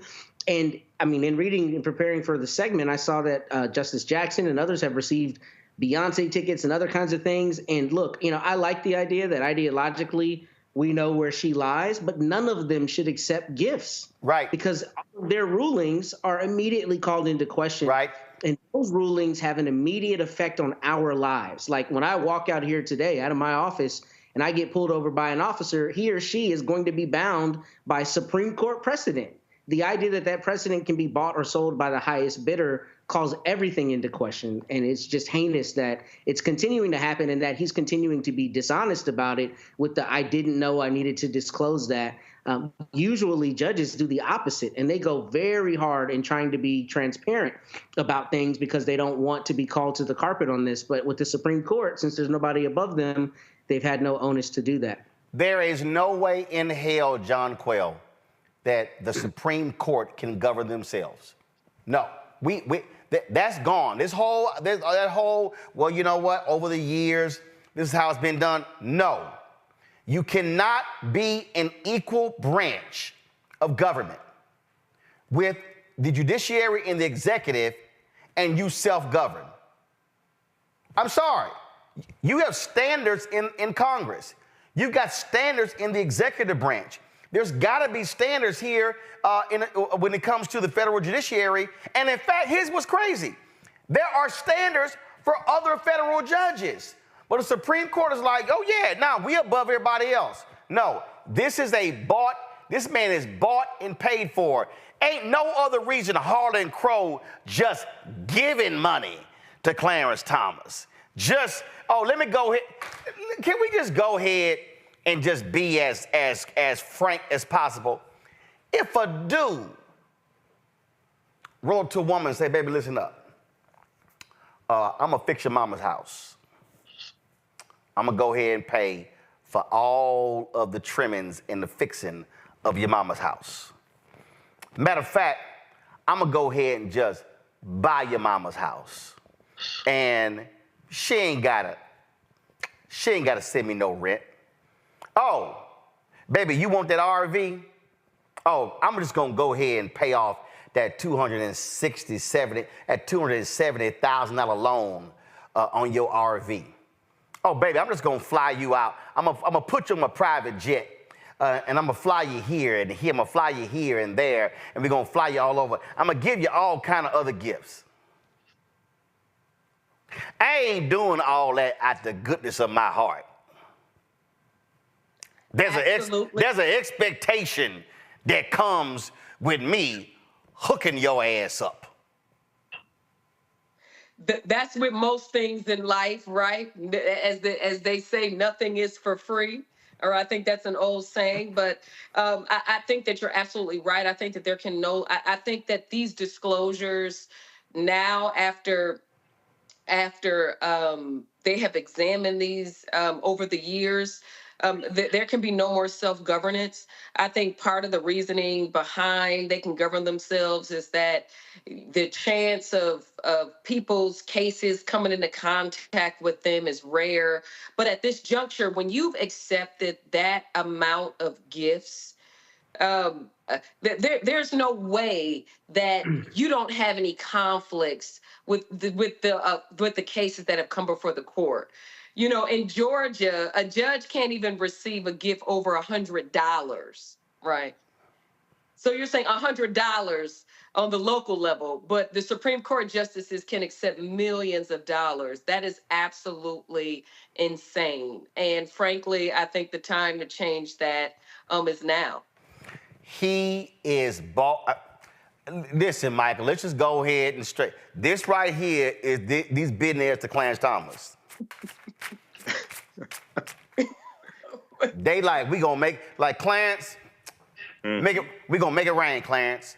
They specking that ass. We gonna make it rain. Let's just call it what it is. He is bought and paid for. Absolutely. And he's doing the legal lap dance for Harlan Crow and these billionaires. Let's just call this thing what it is. Absolutely. And ruling in cases against African Americans as well. But you take this a step further, Clarence Thomas could have been nullified if more people in 2016 had voted for Hillary Clinton, because Donald Trump got 3 Supreme Court justices. And let's take another step further. These were ultra-conservative Supreme Court justices that Donald Trump got confirmed. They were given to him that came from lists from the Heritage Foundation and the Federalist Society, as well as the 226 federal judges that Donald Trump got confirmed as well. So people, a lot of times, we don't connect the dots in how we got here, right? If Hillary Clinton had become president, she would have gotten 3 Supreme Court justices, so it would be 5-4. Liberal Supreme Court as opposed to 6-3 conservative Supreme Court. And the Supreme Court justices and federal judges are one of the lasting effects of a presidency. Clarence Thomas was nominated. Clarence Thomas was appointed by. But listen, I get all of that. I get all that history. Forget all that history. This man is making legal decisions that has a direct impact on the billionaires who's giving him free trips. Period. Yeah. That's what's happening right now. Right now. Right. This man Chief Justice John Roberts should be far more aggressive in holding this man accountable. And frankly, Roberts has been silent. He is allowing his court to be corrupted. It's corrupted by Clarence Thomas. It's corrupted by Sam Alito, period. Well, Roberts and Alito, they served in the Reagan administration.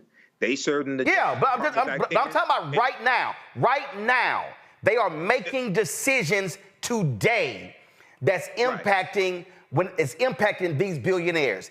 There's no way around it. And this whole, there's no direct case. No. We ain't buying that. We ain't buying it. It's corruption, but that's why they were put there in the first place. Yeah, but it's corrupt. But this is where Senator Dick Durbin of the Senate Judiciary Committee needs to be a lot more aggressive, and he's been far too passive allowing these things to happen. 20 seconds, I got to go to break. That's what I was coming to. New York Times, there's an article from today, June 7th. Senate Democrats face escalating calls for broader investigation into High Court. Well, they need to hurry the hell up because they too damn slow and they too passive on this whole thing. Got to go to a break real quick. We come back. Education Matters on Roland Martin Unfiltered on the Black Star Network. On the next Get Wealthy with me, Deborah Owens, America's Wealth Coach, we're talking about the difficulty of being able to acquire wealth for Black Americans. My guest, Emily Flitter, is the author of The White Wall: How Big Finance is Bankrupting Black Americans. The bad stuff that you feel when you're dealing with the financial services industry is not your fault. It's not your fault, and you don't deserve to be treated like this. That's right here on Get Wealthy, only on Black Star Network. Now streaming on the Black Star Network. It was my junior year at Georgetown, and Spike calls me and he says, Malcolm, what are you doing next year? So, graduating, you know. He said, take a year off, work on Malcolm X. I said, okay. But first of all, for the folks who don't know, Spike is my cousin. Spike is my cousin. Just the person watching, like, how the hell is Spike just gonna tell you that it's true? It's true.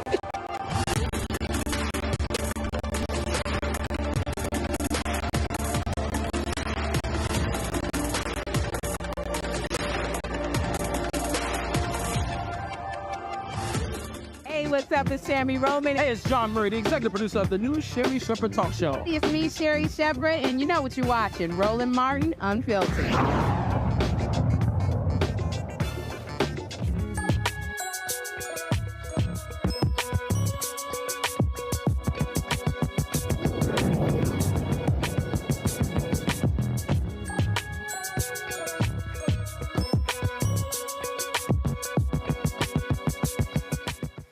Financial literacy is critically important. That's why our father is hosting an online summer camp that helps Black youth learn about investing in the stock market, crypto, real estate, and more. Kavon Chisholm is Executive Director of Junior Wall Streeters, Inc. He joins me from Gainesville, Virginia. Kavon, glad to have you here. And so what kicked this idea off? Thank you for having me. This is our 5th year in a row of doing this. So we started just because we wanted to have a positive impact on our community. And it starts, I believe that it starts with being financially educated.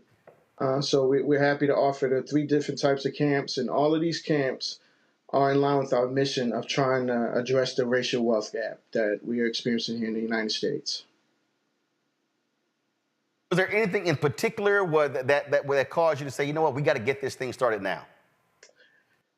So my full-time job, I'm an attorney, and I wanted to do something that I was passionate about, and it just I wanted to just start to share some of the knowledge that I had, and at the time my son was 11 years old, so but what kicked it off is that I was I still am a part of an investment club, a family investment club. We've been in existence for 21 years, and I wanted to share that knowledge about with others, the benefits and the success story that we've had by investing together as a family.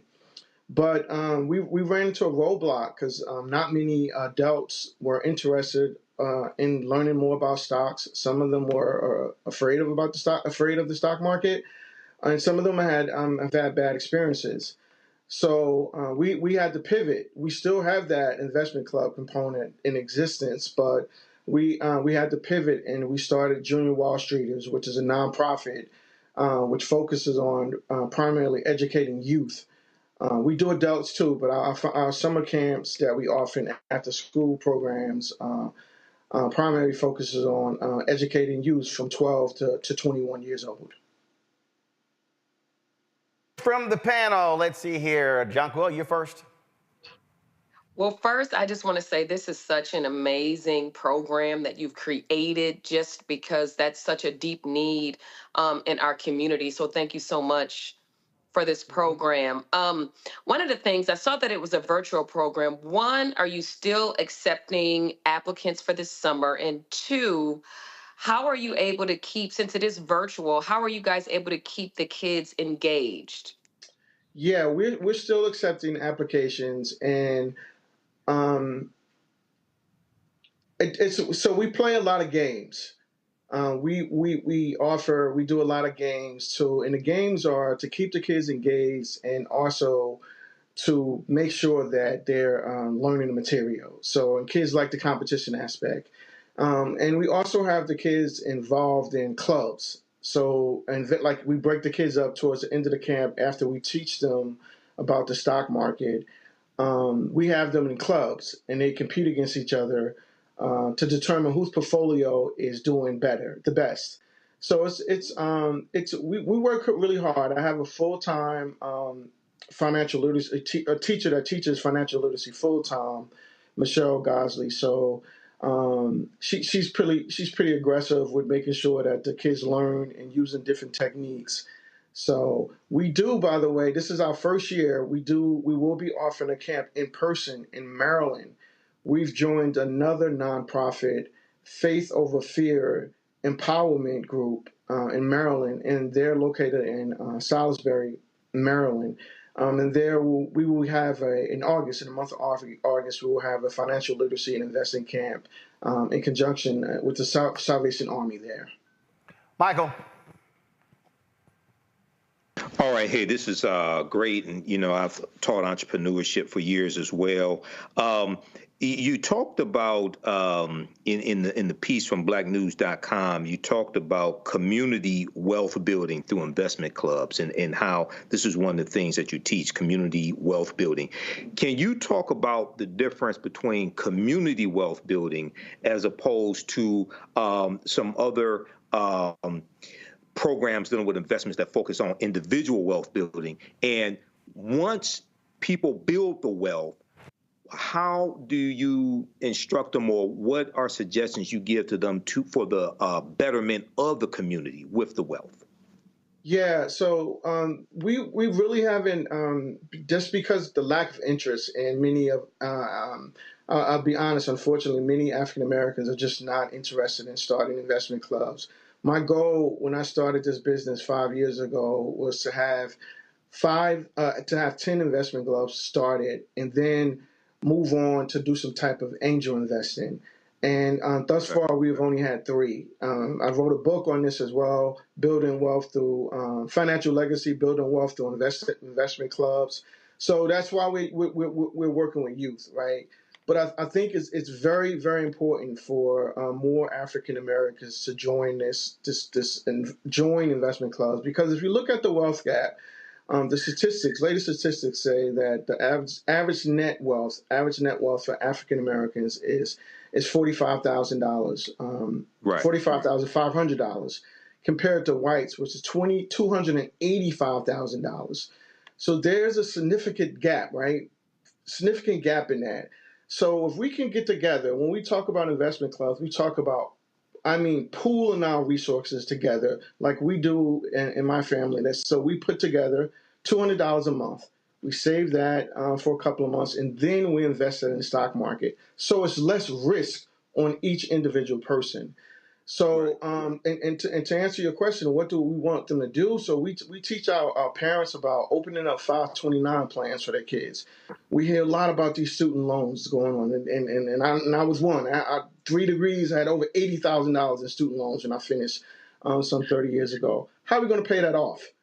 We got to teach. We got to learn about these options out there, 529 plans, opening up custodial accounts for kids so they can get started early. But it's just not enough African Americans are investing in the stock market. So we're starting with 12-year-olds, so the kids will know once they become adults that they have this information. Matt? Yeah, I really want to laud you for this program. This is extraordinary because there are a lot of Black professionals and a lot of people who just are afraid of the market and feel like they don't want to put it in there. So I think it's so good to get in front of that with kids. But the question I actually wanted to ask is there a component about practical life skills as it relates to finances? And I ask because I think a lot of our people struggle sometimes from understanding the full impact of interest rates. When you go buy a car, what the impact is on the interest rate as opposed to your monthly payment, that kind of thing, right? So is there a component that discusses practical life skills as it relates to finance? Because that obviously has a big bearing on their lives as well. Yeah, this program is really based on my life as a whole, as growing up in Newark, New Jersey, living with my mom, a single parent, being evicted a couple times, having our lights turned off, and just living through that, right? Going to college, having 5 credit cards, 3 credit cards, my first 3 months in college, having bad credit. So, so far as the practical knowledge, what we do, 2 things, right? Our summer camps, after the kids go through our summer camps, we have an alumni program, and we meet with the kids free of charge to come back once a month. We go over the materials and introduce materials that we couldn't cover. And one of the new things that we're offering this year, in 2 weeks actually, my wife is a social worker, so I kind of convinced her to go get a financial literacy certification. I didn't even know they had this degree out there. But now we're going to be offering workshops for parents, encouraging parents to come to the workshops so they can learn how to talk to their kids about money. Because I'm thinking about my life, my experience, right? What if my mom would have sat down with me and said, you know what, Kevon, we're going to get evicted because I couldn't pay the bills, whatever the reasons were. What my understanding of money now, or as I was going through this process, would be better now, right? So we're trying all different avenues and trying to be applicable as possible. And I use my real life experience. Like every November, my credit card company, my credit union, when we teach up kids about credit unions, because not enough of us have credit union accounts, which we know most of the time when you buy a car, you can get the lowest credit rating from a credit union, right? Interest rate. So I get this offer from my credit union every year. Do not pay your car bill in December. No, free. And I presented that to the kids. Is this a good offer? And believe it or not, some of the kids thought it was a good offer. But then we taught them, no, that's not a good offer because they're still charging me interest rates. So we definitely do try to make sure they understand why this knowledge that they're obtaining needs to be reinforced and used as often as possible.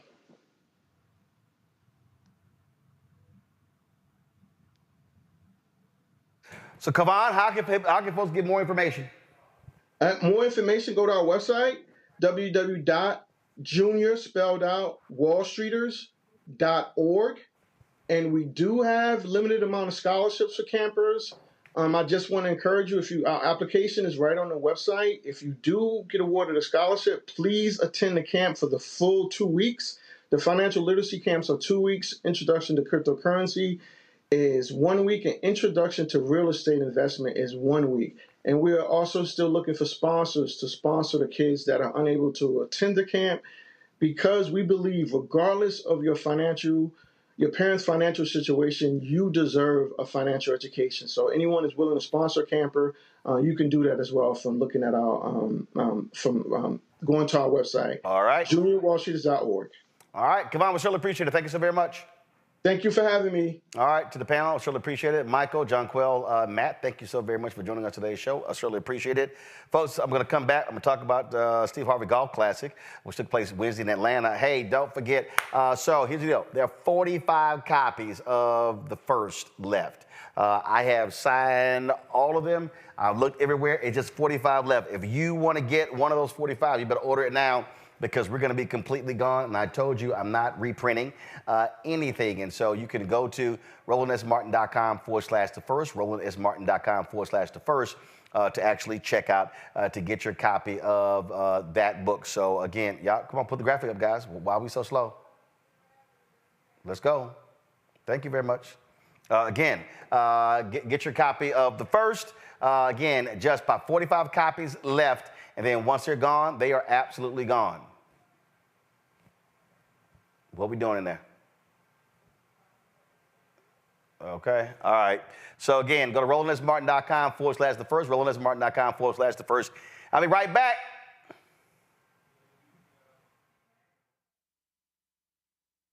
When you talk about blackness and what happens in black culture, We're about covering these things that matter to us, speaking to our issues and concerns. This is a genuine people-powered movement. There's a lot of stuff that we're not getting. You get it, and you spread the word. We wish to plead our own cause. Too long have others spoken for us. We cannot tell our own story if we can't pay for it. This is about covering us. Invest in black-owned media. Your dollars matter. We don't have to keep asking them to cover our stuff. So please support us in what we do, folks. We want to hit 2,000 people, $50 this month, raise $100,000. We're behind 100,000, so we want to hit that. Y'all money makes this possible. Checks and money orders go to P.O. Box 57196, Washington, D.C. 20037-0196. The Cash App is $RM Unfiltered. PayPal is R Martin Unfiltered. Venmo is RM Unfiltered. Zelle is roland@rolandsmartin.com. Farquhar, executive producer of Proud Family. Bruce Smith, creator and executive producer of The Proud Family, Louder and Prouder. And you're watching Roland Martin Unfiltered.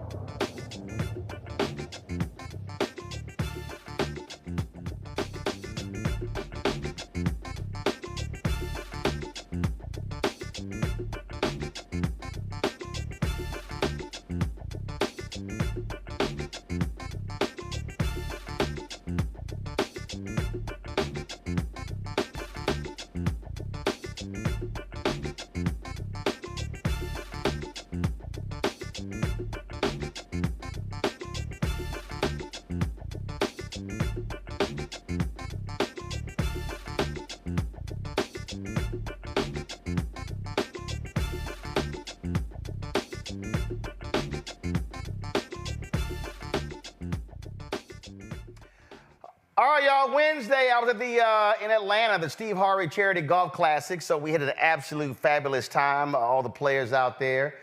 It was, of course, raising money for the boys and girls camps that Steve Harvey puts on here in the United States. And so I had some time out there. Steve was out there. This is them, of course, as on the final hole before walking off. And so check this out.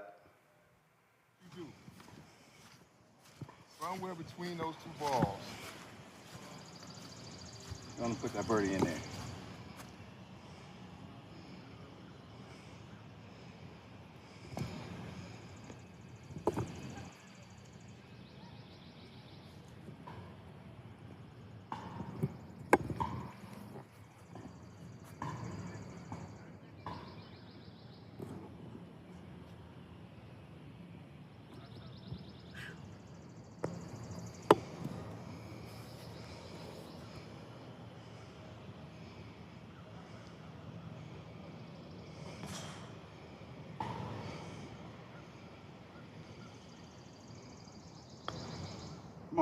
Come on, get there, get there. Put it between it. Yeah. You put it between. Gentlemen.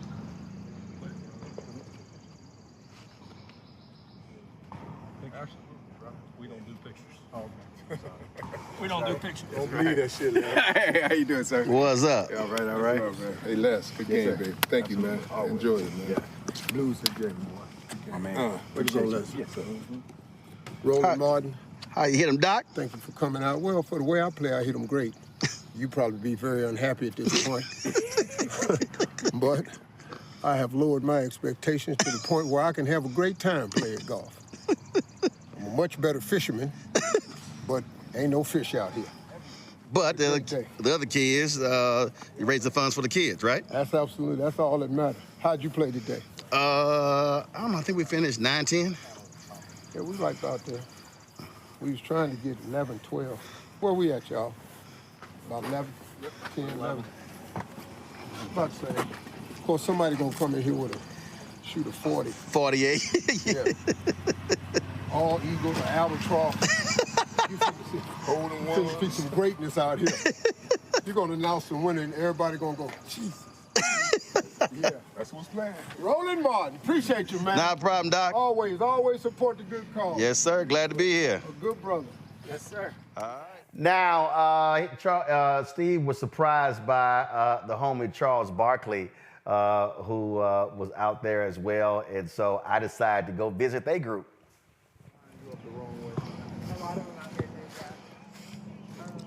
Y'all need me to hit the shot? We already hit. How you doing, brother? Chilling.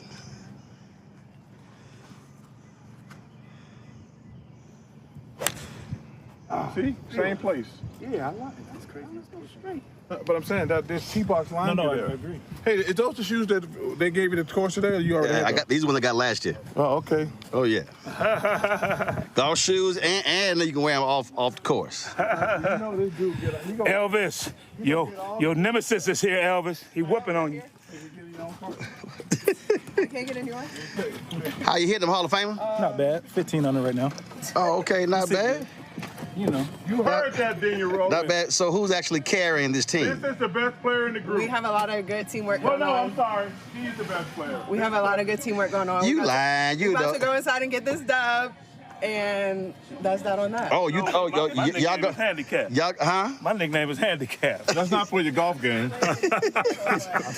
They call you handicap, not for your golf game. How you swinging, Chuck? I'm playing well, man. Hey, man, he hit some good shots, man. I'm proud I came out. He hit some Yes. bangers. All right, Yes, then. sir. Hit some bangers. Got to keep his feet on the ground, though. He keep jumping still. Well, shit, that's what he's supposed to do. He used to get rebounds, damn it. Yeah, but he used to that. Come on now. Tell him about it. Everybody. But our true one getting ready to put one on the green up there. Okay. She gets to play from the ladies' team, see? Oh, I know. She's from Houston. Yes. Oh, yeah. Oh, that's right. She played at Texas Southern. Come on now. Okay. Come on now. Okay. That's why she's the best player. Yeah. Houston, we're ready for you. See, we got your cameraman here for you.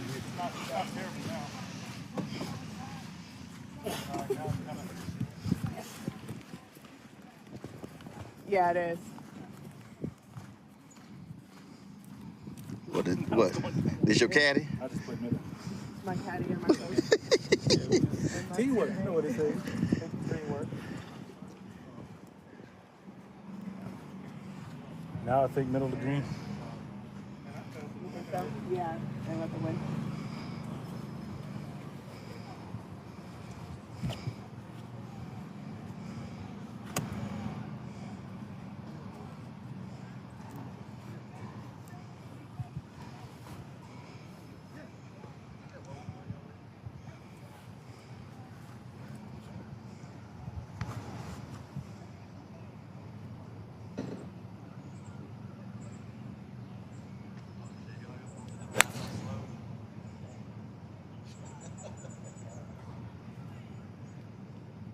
There we go.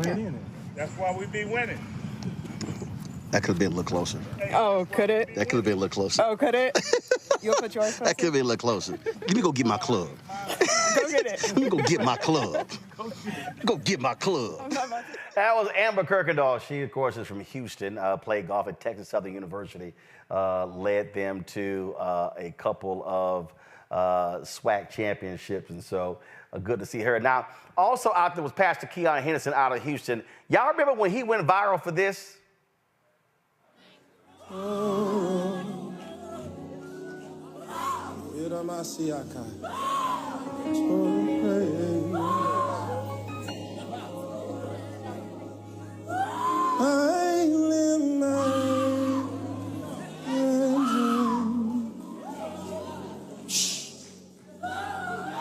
Hey.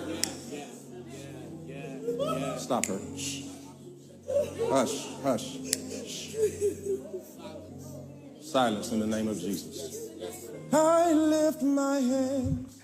He said, stop her, hush. Well, y'all know I'm petty, and I forgets nothing. So here's him coming off the final hole. You should have been here like 5 seconds ago. You seen the 20-foot I just made. 20-footer from 30. A 20-footer you just made? Yeah, knowing his putt. Let me just say this here. Hush.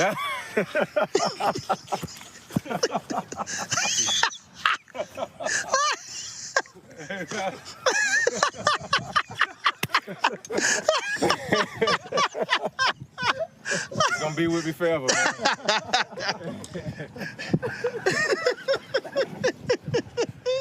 See, I'm gonna sit here and crack on you. You're gonna get cracked on the golf course. Well, As I said, the proceeds from the golf tournament benefit his boys, Steve Harvey's Boys and Girls Camp. And speaking of Pastor Keon, when we were in the awards part, this announcement was made. Please stand to your feet.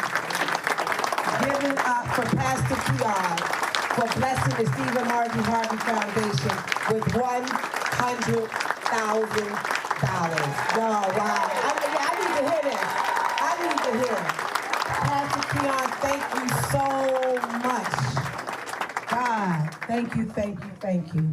You ain't got to hush. Anybody else want to speak now? Again, a $100,000 donation from Pastor Keon to the Steve and Marjorie Harvey Foundation. And finally, here's Steve talking about there was a group of young men from Chicago who came there who were involved in this program, and they spoke about the importance of the program. And so this was Steve right here. I really appreciate them young brothers coming up here from Chicago. Hey, man. When you all come to this camp, when you all give, look, man, it changes people's lives. You don't know, like the brother from 100 Men said, they be what they see. And when they see us, they become us. A young boy is going to be the man that he sees in front of him. We got to get them out of these conditions. All of you survive rough conditions, man. And we got to keep making it possible for these young kids to see something different. Grab them, snatch them up. I had a cat.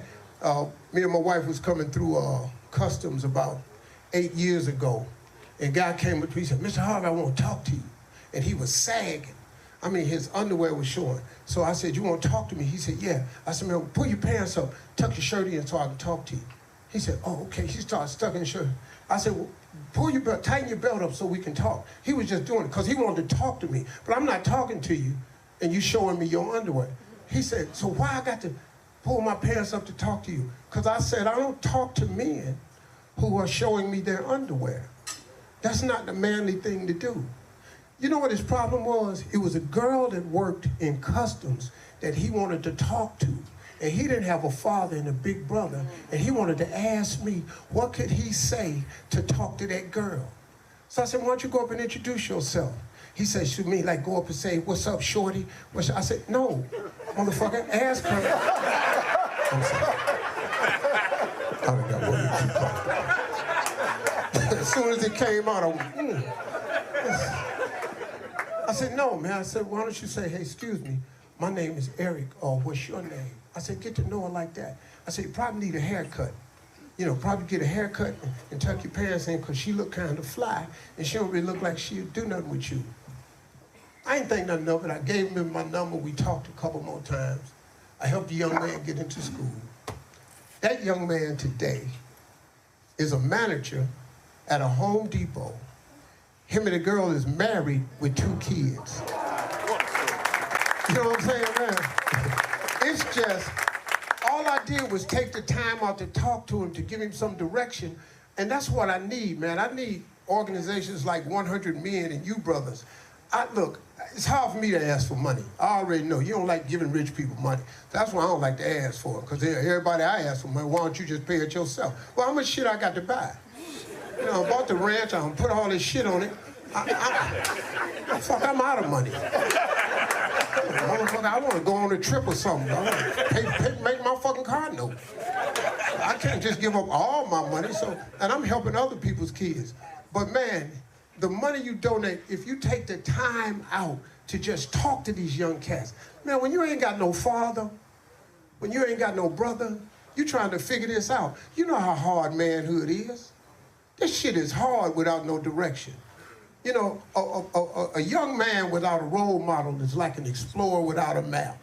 How do you figure manhood out without talking to another man? So as many of you that can volunteer your time, I don't care if you don't have money.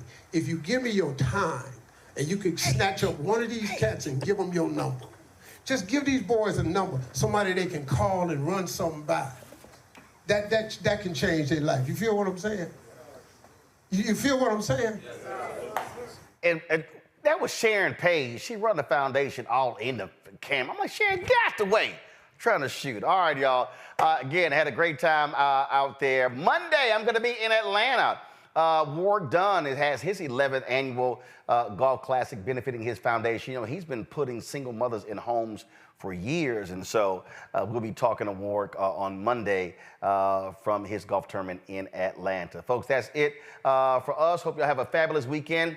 Don't forget to support us in what we do, folks. Again, the work we do, I know some of y'all may think, oh man, you're out there playing golf, but here's the whole deal. Guess what? There wasn't other media out there at Steve's tournament. Not at Anthony's tournament. They're not going to be at Sid's. Not at a lot of different places. And so we are providing coverage at a lot of these events where, again, thousands of our young folks are being helped as a result of the work that's being done by these brothers. And so that's why we're there to support. So you can support us by joining our Bring the Funks fan club. The goal is to get 20,000 of our fans contributing on average $50 each. $4.19 a month, 13 cents a day. You can send your check and money over to P.O. Box 57196, Washington, D.C., 20037-0196. Cash App, $RM Unfiltered. PayPal, R Martin Unfiltered. Venmo is RM Unfiltered. Zelle, Roland at RolandSMartin.com, Roland at RolandMartinUnfiltered.com. Folks, don't forget, download the Black Star Network app, Apple phone, Android phone, Apple TV, Android TV, Roku, Amazon Fire TV, Xbox One, Samsung Smart TV. As I told you, I have just 45 copies left of the first, y'all. That's it. 45 copies. I'm not reprinting it. I'm personally autographing every single one.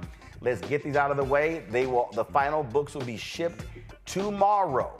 And so you order the book now. I will be autographing it tonight. And so I cut the price. It's $10. Shipping and handling is $7.99. I'll be personally autographing. So get your copy of the first. President Barack Obama's road to the White House, as originally reported by Roland S. Martin. Go to RolandSMartin.com/the first. Also get a copy of my book, White Fear, How the Browning of America is Making White Folks Lose Their Minds. Available at bookstores nationwide. Get the audio version on Audible. Folks, I'll see y'all on Monday from Atlanta. Ho!